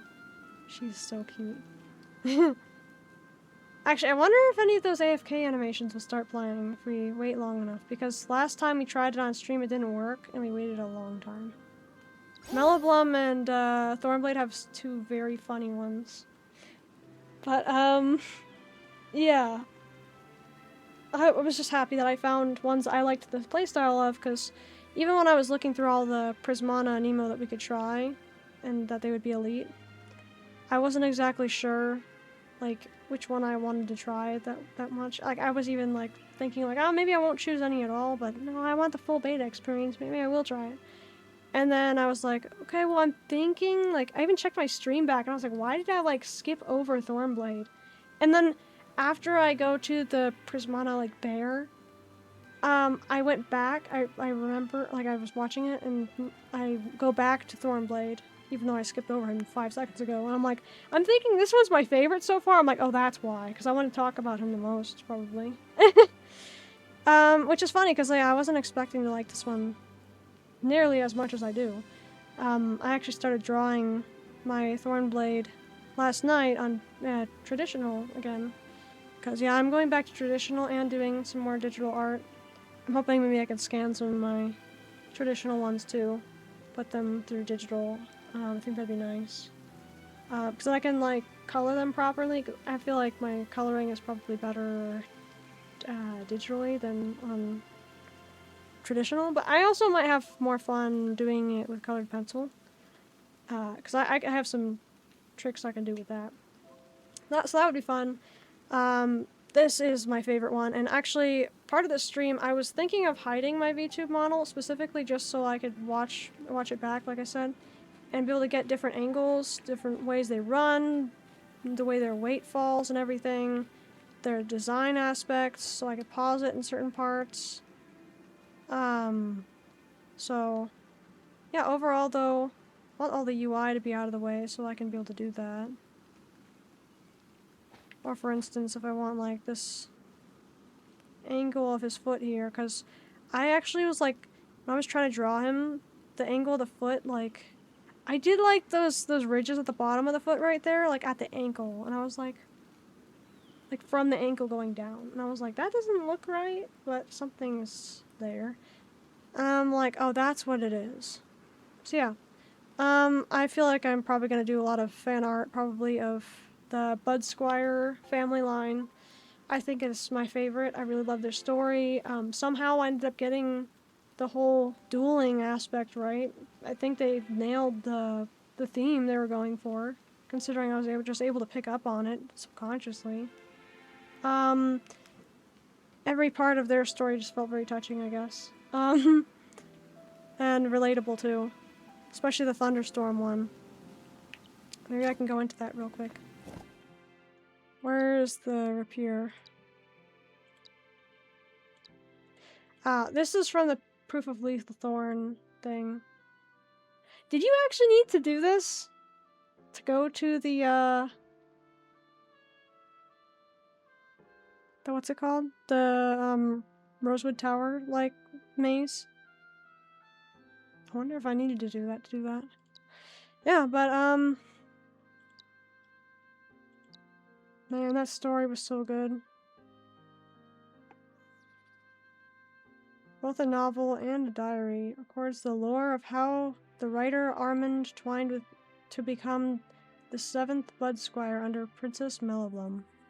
And that's cool too, that they actually, like, I think that also is kind of really cool that they have Aniimo that were, like, so welcoming, like, oh, like, because it sounds like they knew that he was a human and he was kind of like their advocate or whatever for the humans between their clans or whatever, and that's a really cool lore bit that just really kind of, like, took me in. I was like, oh my gosh, I love this.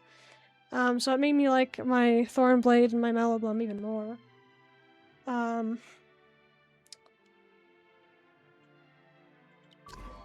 Let's see here. I don't know if I did this on stream, so I'm gonna read this real quick. Among the Bud Squire family, Thornblades are guardians armed with unbreakable thorns. And by the way, yeah, it says that Prismana Thornblades thorns are the strongest over all of them and will not break under any pressure. Like, it will not break. To protect his little sister, one Budsquire brother became a mighty Thornblade. He challenged one famed lethal thorn after another, making the same pact each time. The loser would break off their own thorn, which is, I believe, their sword. But no Thornblade wins forever. After his thorn was broken, he could not bear to be comforted by his sister, much less protected by her. So he ventured into a thunderstorm, hoping to become a stronger thunderstorm Thornblade. He failed. After losing her brother, the little sister was no longer the innocent flower she once was. When her tears finally ran dry, she began her own training. On a stormy night, she bloomed into a flower of grief, with thorns as cold and merciless as her pain. Since then, she has cut down every challenger without hesitation, breaking their thorns without mercy. Perhaps because the same cruel ritual took her brother from her. Perhaps because she desires the duels themselves, or despises the duels themselves. Or perhaps she is still waiting for someone strong enough to defeat her, to take the pale thorn from her, and with it, finally set her free. I was like, what? And also, there's something different here. It says the Thunderstorm Thornblade has hard thorns and a ruthless heart. She shows no mercy to her challengers in defeating them and breaking up their thorns. Perhaps she was born this way. Or maybe her nature changed after she lost her brother. Once an innocent flower, it was on that rainy night she blossomed the flower of mourning in her deepest sorrow, and since then ruthless thorns began to grow on her. Which I wish we knew what she looked like, unless they're saying she became the very thing that her brother failed to become. I think that's what they're saying. Remaining as a couple of ordinary Budsquires they once were... Oh, I see. Given the choice, she would have preferred to stay with her brother, remaining as a couple of ordinary Budsquires that they once were, or to have started sharpening her thorn as early as possible, so she could have defended her loved ones. And I was like, bro, what is the lore of this? Why is it so deep? Like, I genuinely think they put, like, so much love into this one. Maybe they did with everything else, too. I kind of just, like you guys can see, my focus went on this one, of course, somehow. And I just think that, yeah, I found one that really matters to me. So, yeah. Man, the story, though, is crazy. So, yeah, these two. These two are my favorites. Her enhance is really good, though. So even though it's for a little bit of time, like I wish there was something I could do to make her enhance last a little longer. It makes his moves so much better. Especially like once I think once I upgrade her, maybe it'll even be better, but this heal here too, I was so confused what I did because I was like, why does it never heal? Like I feel like I do that, switch out, and it doesn't do anything. And well, yeah.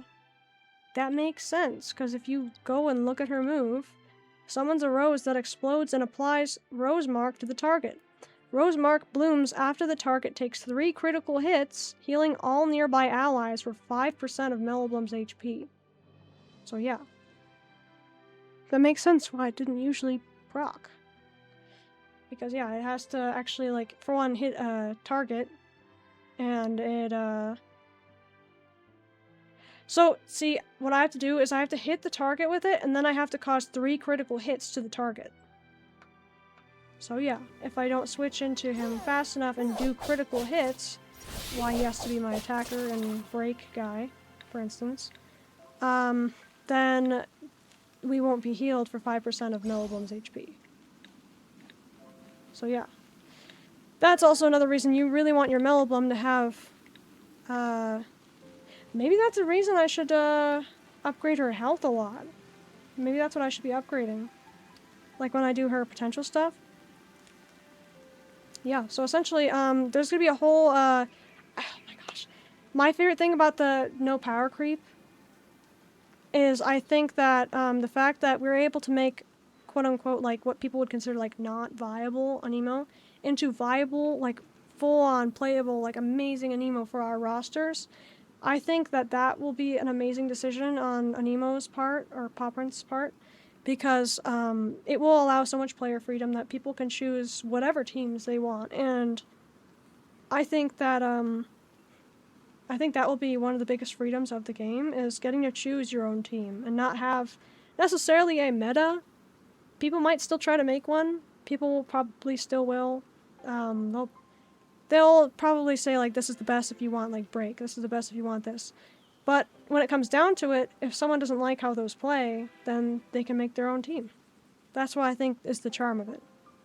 I know you could do that with Genshin too, but with Genshin having set characters, having to wait for seasonal banners, having to wait to make sure you have enough currency to buy those, to even get a chance to roll on them, and hope that you pull for the correct thing, that it actually gets to you in the end.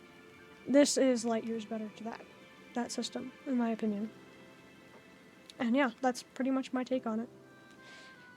I think that this will be the freedom of the game, and that aspect is we'll be able to decide our own teams, and no matter what kind of meta forms or whatever. And I do hope that while they might add more like OP things like Fulmintus, I still hope that the forms will be obtainable some other way other than the battle pass. Like, maybe even if they did like a form. Okay, like a form of it is only battle pass. But I feel like the base form shouldn't be. Like, you should be able to evolve it into Fulmintus still, like the electric type. But, yeah. My point is just, yeah, if they want to do forms, because that would mean, like, different typings and stuff, and yeah. I think keeping Prismana available to the players as well is cool. Unless, do you guys think that maybe they're trying to save... Well, no, because they probably would have said that. Because they could kind of save Fulmintus for the electric world, technically. If they wanted to, they could do that. Like, maybe they could give us an early access with the battle pass to Fulmintus if people want to have it now. But then the way they could do it is they could backtrack and be like, okay, well, and...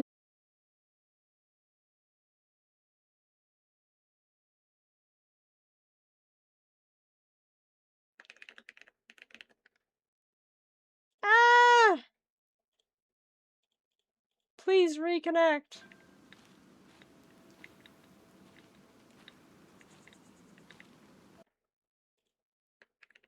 Help! Unstable! Ah. Darn it. Well, hopefully we don't fully lose internet. While you guys can still see, it looks like the bitrate is like really low right now for me. It says unstable stream. I just want to say, whether I choose Melloblum or whether I choose Thornblade, I literally made something. I made like a poem. A goodbye poem. I hope I get to say it before the stream completely cuts out. Please. Is it going to be stabilized at least? Ah, it's stable again? It's stable again? Okay. That's the first time we've come back from a almost disconnect from the internet, just flipping. Whew. Yeah. So, I thought of something creative. Something not exactly goodbye, but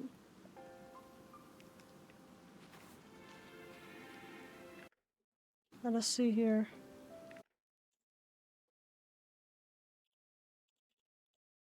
I hope it's stable now. I need back up here because I know he likes to do that slicing thing. Oh, he backed up, and never mind. Yeah. So, essentially, we have a poem I made. Don't freak out. Though our time was short, and journeyed days so few, it's hard to imagine you beneath your mask. It suits you well. The memories I now hold will make the next adventure still feel new. Though we know not what lies on the road ahead of us, the light that shone the way on the day we met became thy confidence that we will find the light again, my friend. May we find meaning in this departure, however long it may be it through rain or storm, through perilous battles or my terrible twining, be it through snow or prismana, through the void or this world-ending drama. Whatever becomes of us, I know we'll meet again. Not in this life, but in the next. This is not goodbye. No, not the end. Till we meet again, my friend. That is the poem I thought of. We're saying goodbye.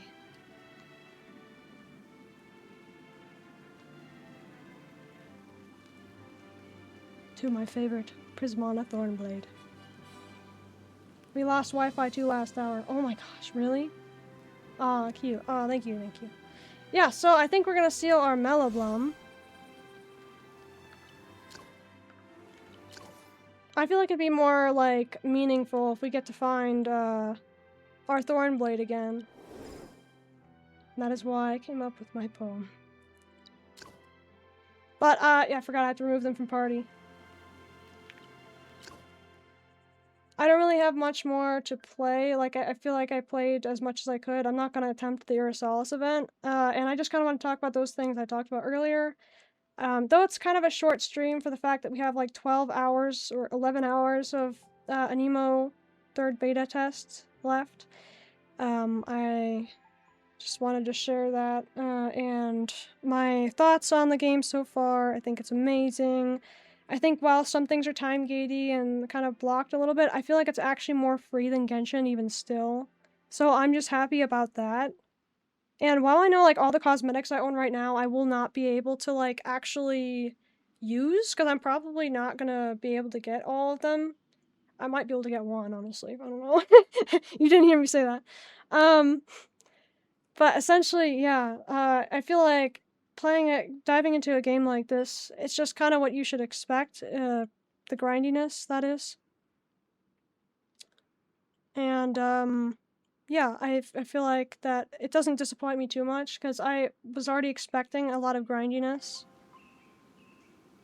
And, yeah. Should we do it? 12 hours, 19 minutes, I'm so scared! I took pictures of all my stats and everything on my Thornblade. Took pictures of different angles. I have footage now of him on the camera thing. Feels kind of messed up, though. I'm not gonna lie. Feels kind of messed up, in a way. Yeah, I know. And now your entire mask is messed up too. We have to fix that real quick before we take pictures of you. Hang on, buddy. Oh my gosh. They need to fix this too. It won't ever show like what it actually looks like in this screen. So you actually like end up panicking a little bit. Like, that's not how I customized it. Oh. Yeah, I must keep photos of him so I can draw him properly. I feel like actually I might do a lot of like fan art of this Aniimo specifically, and dang it, I should have caught when he was looking this way. Stop moving! It's like, I don't want to leave. Oh man. Well, in a way, the both of us are resetting, right? All my progress, what I look like, probably having to redo my whole hairstyle again, or maybe I'll try something new. Maybe I won't be too scared to try something else in the next one, because I like the long hair, but also it covers a lot of my back, and I don't know if I like that part, but yeah, my point is we might try something new. Yeah, so in a way we're both kind of resetting, right? Because the game shuts down on both of us, and it's not like my character comes with me, but my one Aniimo comes with me, so yeah, we both kind of change, right? So you can turn back this way. Nice! Perfect picture! I need to make sure I send myself all these pictures beforehand because I'm probably going to end up uninstalling the beta launcher. Because I don't think the whole game is going to be through that launcher, is it? It might not be. Maybe not. Maybe I should just keep it anyways. But I'll probably be playing through Steam when the game actually launches. So it won't matter regardless whatever I choose to do. I want to take a picture of some of the poses though.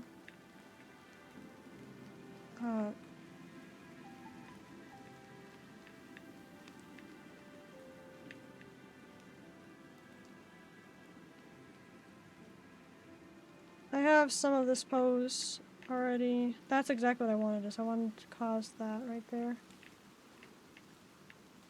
Darn it. Oh.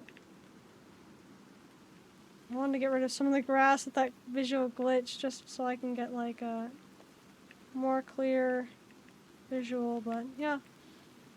Man. I don't think I even sealed her yet, my Melloblum.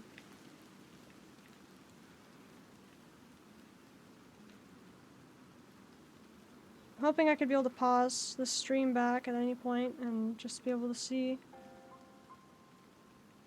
what he looked like in all the poses, because it's going to be a long time before we get to see him again. Especially because I'm not doing the sealing process for him. Like I said, I don't want to take him back if he can't be his full self. And he wouldn't be able to be his full self. And it wouldn't feel the same, even if I did bring him back. Oh. Oh, man.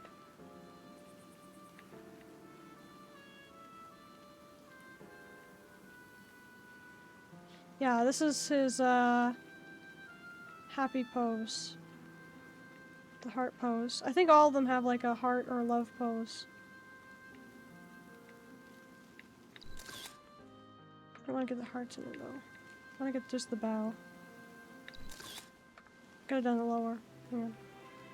I could pause it, but I'm not going to. There we go. Yeah. So essentially those are all the different poses. For him, at least.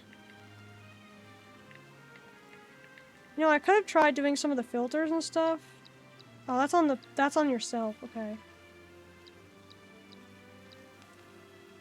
Maybe put him in a different pose or something.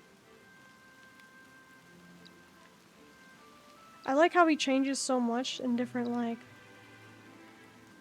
versions, different, like, filters. This feels like a nostalgia one.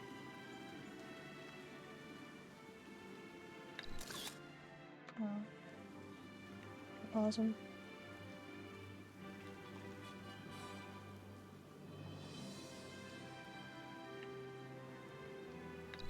I'm learning a thing or two about the camera system, huh? I like this one a lot. It's close to how I actually do it. This one's very pinkish purple. Retro. Oh, I need to do monochrome. That's nice.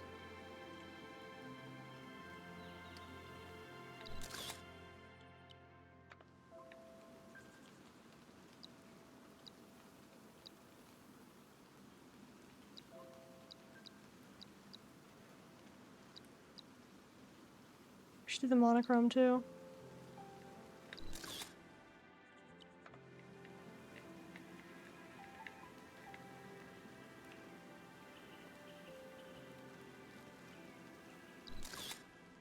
Shouldn't have myself in it though. I should have just him like as like a actual picture of like a memory or something. Yeah, so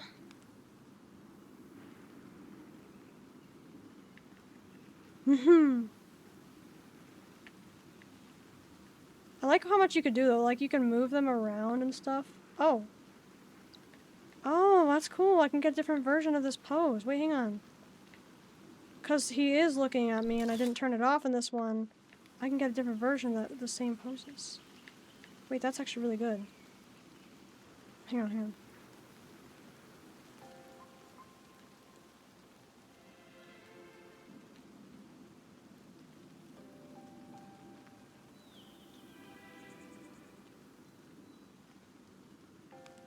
I know he doesn't actually properly hold the sword in some of these, but... Oh.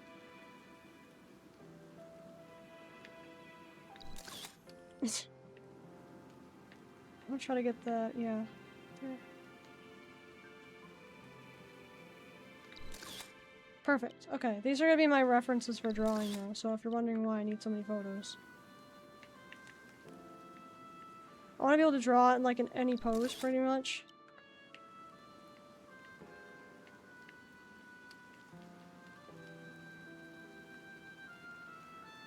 Part of my favorite thing of this whole pose is the jump up.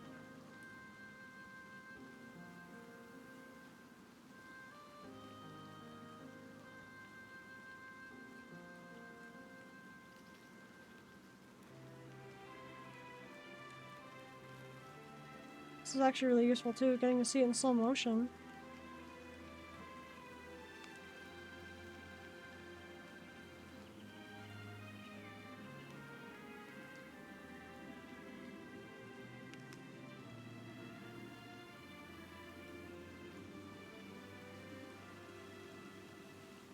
Oh my gosh, that looks cool backwards too. The whole animation could be backwards. Man, that's actually cool. You should do that as a thing where, like, it can do it backwards.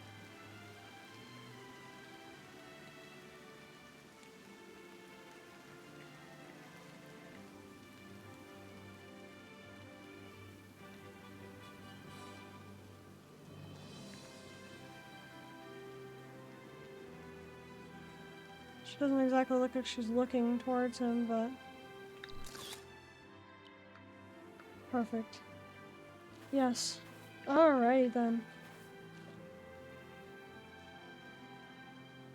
Yeah, so I don't know what else I'd do for stream, but... I guess it's just me and my Aniimo now. I remember to actually select her. Blum, it's you, right? It's the same one?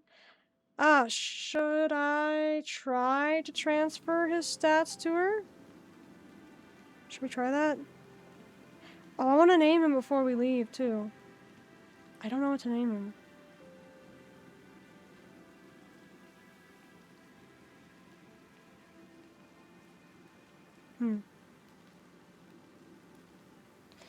Yeah, I should have named him sooner. Usually I'll have names for my Aniimo. Do you guys think I should try to give her his stats? They said that they wouldn't... Well, I want to show you guys what I mean in a second, but...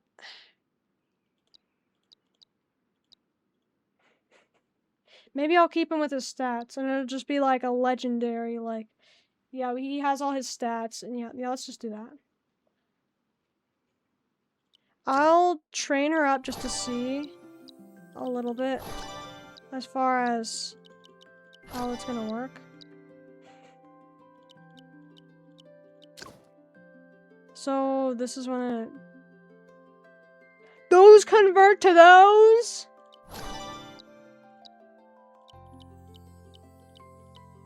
Bro. I didn't know that. That's insane. I had no idea! Okay, so we're gonna do that, because we're just gonna use everything now, right? We have nothing else to upgrade. Actually, if I'm gonna do that, I want to see if this works then too. She needs to have a bunch of HP, so I'm gonna see if maybe this works. Please work.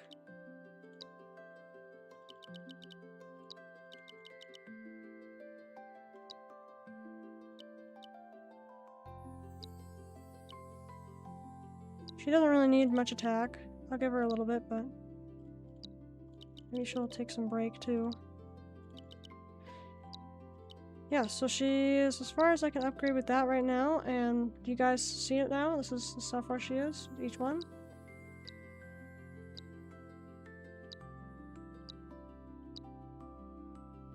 Okay. Did I ever increase? No, I did not. Awesome. Attack to 9. Awesome. His I used already, and I don't remember what he was before, but...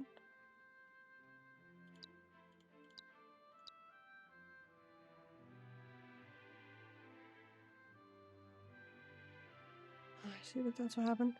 Yeah, so... She actually has a pretty good stat for regen. Wait, is that what I did to increase it? It was already an 8 for her on attack?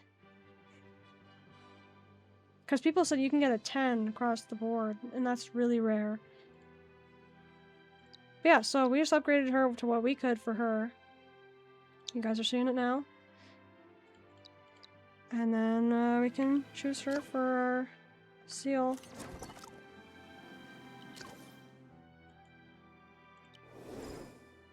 I like that we got to do like some posing before we all say goodbye to each other. It's all gonna be some time for all of us. Dear Alfina, thank you for choosing me. When we meet again, I won't be the same as I am today, and I may not be as powerful. Will you still choose to meet me again? Absolutely. I'm tired. Time to go back to the egg. I need a good rest. Relax. I'll have a good dream. But you, can you really take care of yourself? If you need me, just knock on the egg to wake me up. We are friends, and friends help each other. It's been fun playing with you. Let's go farther away next time. I'll wait in my egg. Very nice. I don't know if journey replay is like the thing we got to yeah. Here, I'll let you guys watch that real quick. Let me hide my YouTube level.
Okay. Yeah. So that was that. Okay. So I do wonder if I should have tried to name her first. Should I name her Mallow? Because I'm Alfina in the game. I'm not Alfina Mallow, I'm just Alfina. Wait, so if I choose can I still name her in here, or she's gone now? Okay, so she's gone here. Should I try that? Actually, I want to choose a name for you, though.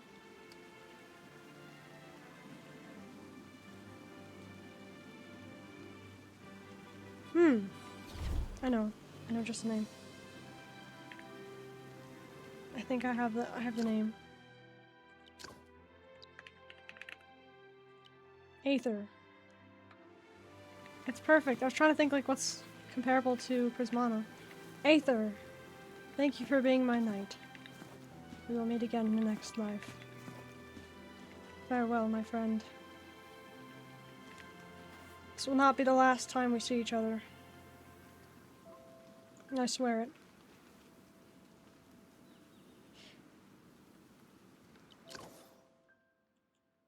As for her, I don't know if I can name her. What I don't want to happen is they go, oh, you want to choose another one? But then it like just deletes her or something. Let me go see real quick. Maybe someone has the answer.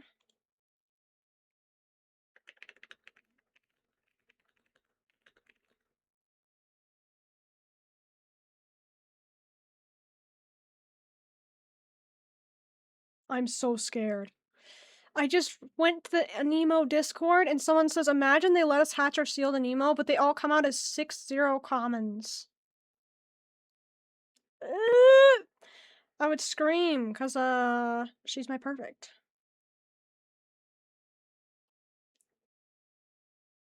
Hmm.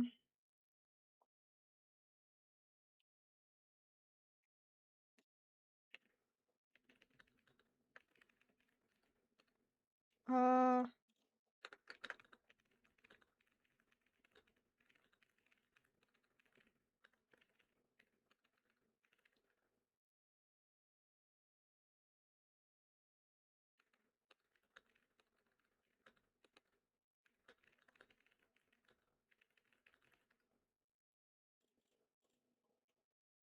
I'm gonna ask real quick.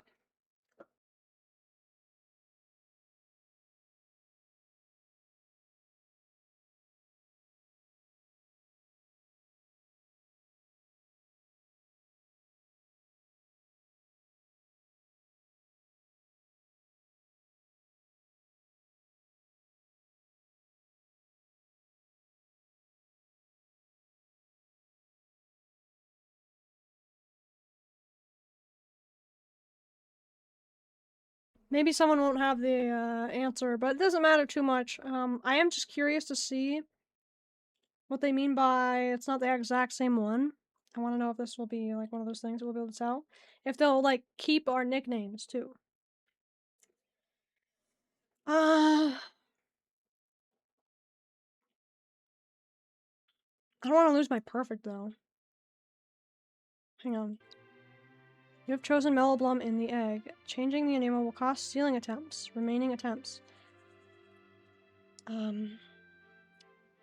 Items do not carry over with the sealed Aniimo.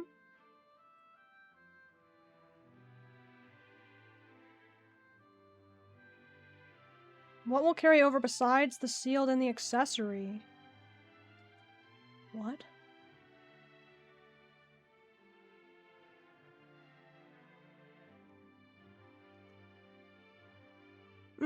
I don't think anyone's gonna answer my question, so, you've chosen Melloblum. The only thing is I don't want is for it to ask me to choose something else right away. It does, you know. Okay, so we have chosen her. We're not gonna choose something else just to do that. So, someone else can try nicknaming theirs. Rio, did you already change? Can you nickname yours real quick before you seal it, or did you already seal yours? I'm very curious if they're gonna keep it. And it sounds like they'll keep our accessories too, which is kind of crazy, because I should have given her Thornblade's accessories then. Oh man. Then again, the ones I have are really simple and easy to get in the game right now. Maybe they won't be later, but they're from like the research log stuff, or like getting the breezy plains up more and stuff like that. But Rio?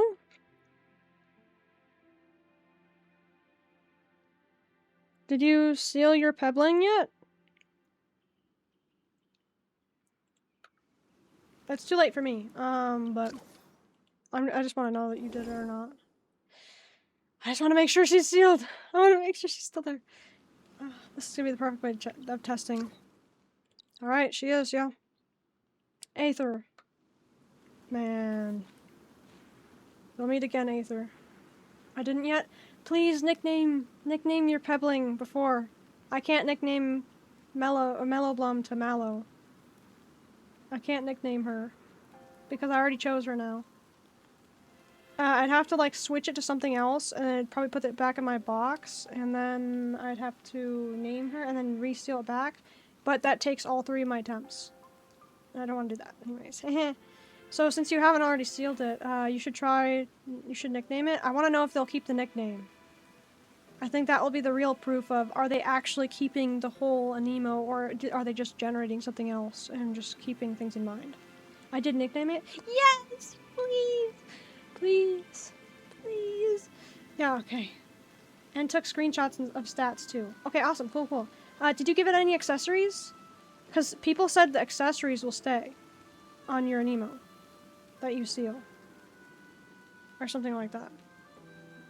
Also, I think it's so much more fitting that he goes off into the distance with his accessories now. The world ends today, friend. I do want to remove this from his outfit though. And it never really added anything to it, and I kind of wanted to put it below like his scarf, but it never really looked right. So I feel like the flower and the mask is just my favorite thing though. Looks kind of like the masquerade masks or whatever you call them. He looks like a hero. What was that in Japanese? Like Yusha or something? Yusha? So something like that. The heroes of Eld. Man, I love this guy so much. Even my first Aniimo short was on him. I didn't find anything else I could really clip for Aniimo shorts, but I just realized Plankton turned into something cool. Oh, the one-eyed dog thing? Yeah, I like that one. I like the... I was gonna call him Pawno word thing. Dog? Question mark? Yeah, it says mutt in the name. I thought that's what they were going for with the first form. Plankton. Yeah. Helmet. Oh, I mean, I guess, yeah, just... Helmet, yeah. Okay, yeah, I can see. I just was reading mutt as, like... If it turns into a standing guy. Yeah, and then it becomes like a Cyclops, like, really big, like, weapon or something. The big sword. Yeah, it reminds me of, like, Pawno word a little bit. I think that's a Pokemon? Or Bisharp or something? No, not Bisharp. Ceruledge. Kind of reminds you of Ceruledge, too. I like it a lot, though. It reminds me of a Pal, too, but I think maybe, yeah, something like that. But yeah, I really have nothing else I can do in the stream today. Even though we got like 12 hours left before the end. Man. The way you evolve it is cool, too. Yeah, I'll take a picture with my buddy real quick. Aww. Don't look over here!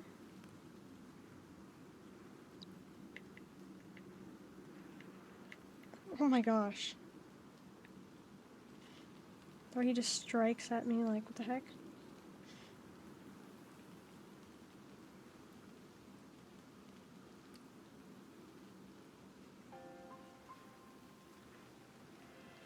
I got a really good photo the other day.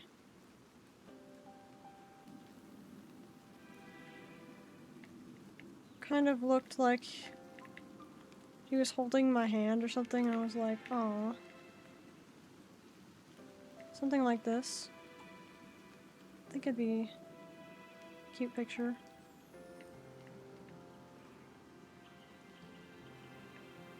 But I should time it better.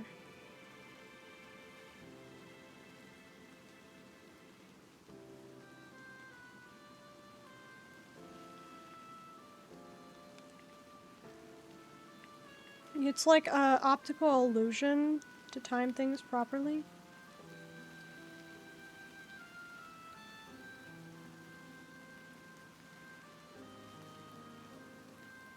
I could just do this one too.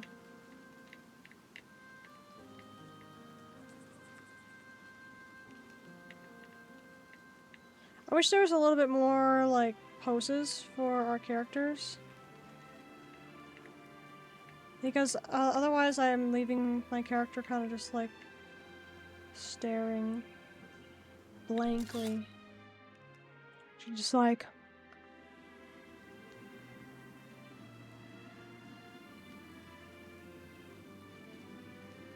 And that's it. And it's just like... Yeah. That's her. Mm-hmm.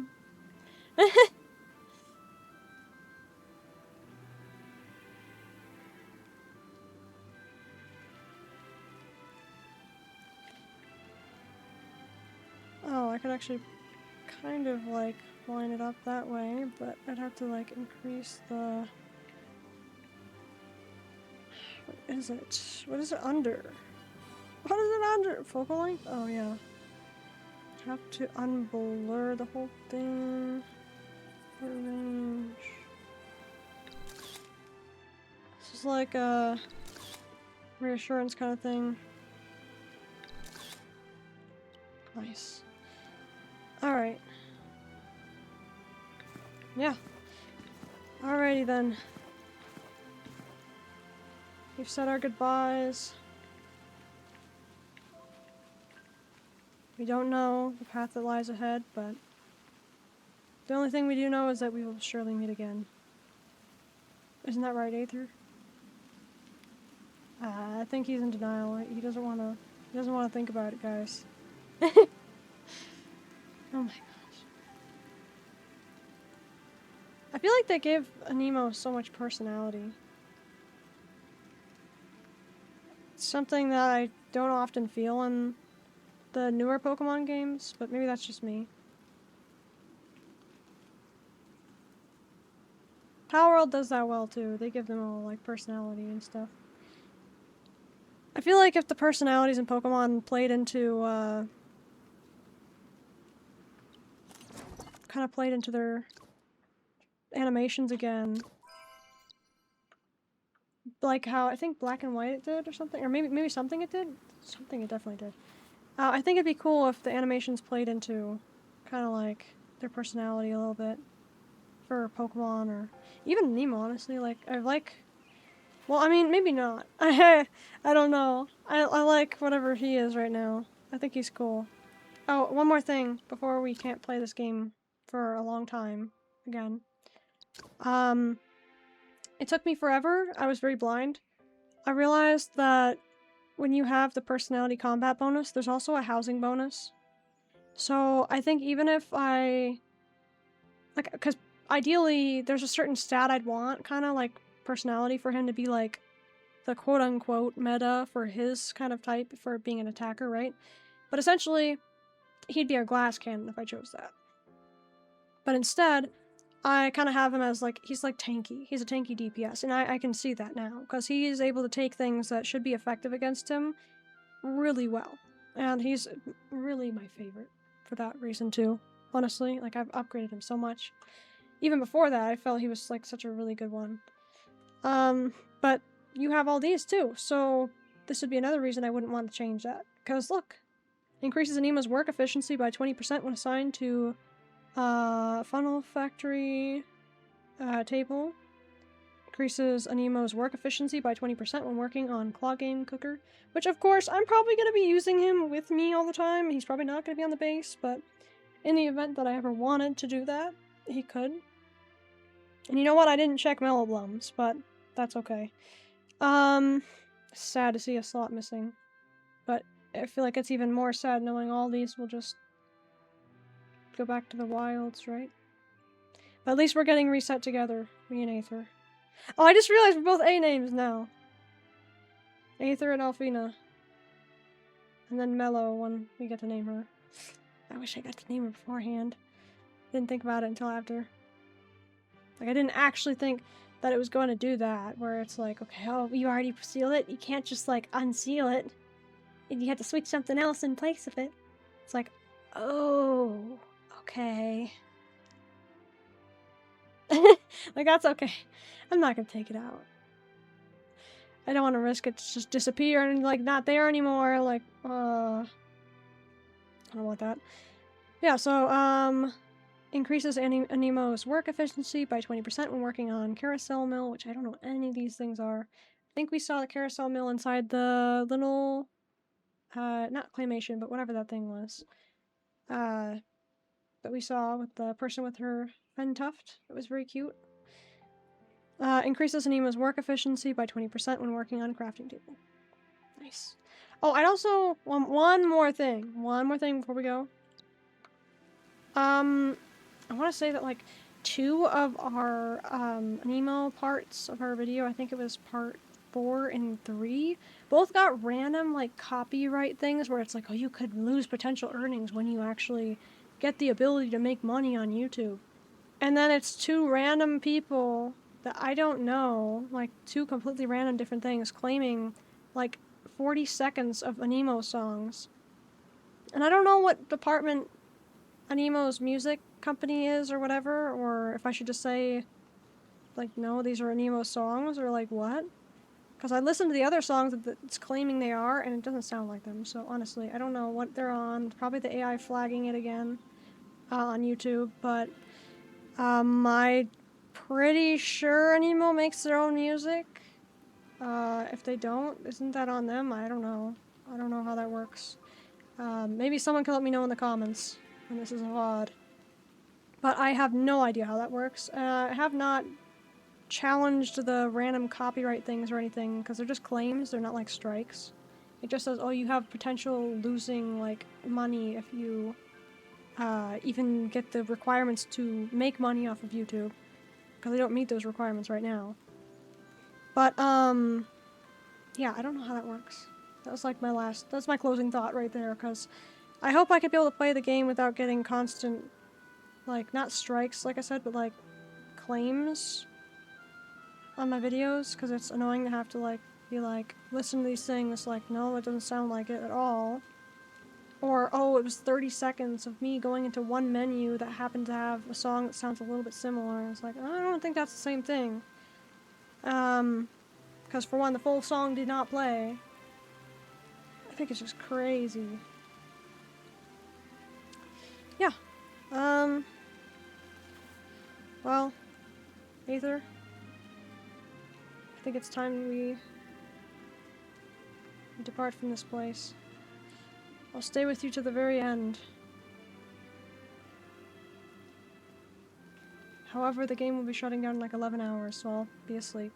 But I'll log out here rather than the outpost, so we can say goodbye together. And yes, I was intentionally in his home place. This is where the Prismana spawns, is over here. Let's twine one last time. This way. The storm Thornblade is out right now. I wonder if he'd attack me if I came over. All these messages, oh my gosh. He's just like, chill. Hello. This is where the Prismana spawns. Wait for Prismana flow. That was one of the most, like, useful comments I had ever seen in the game so far. And it was at 70 likes before. When I liked it, I was 71. Or 72. Ah, man, this is my favorite place so far in the game, is right here. And that was actually just because of having to battle these 4 thorns. And because of the random Thornblade just sitting right there, and the bud squires that usually run around here.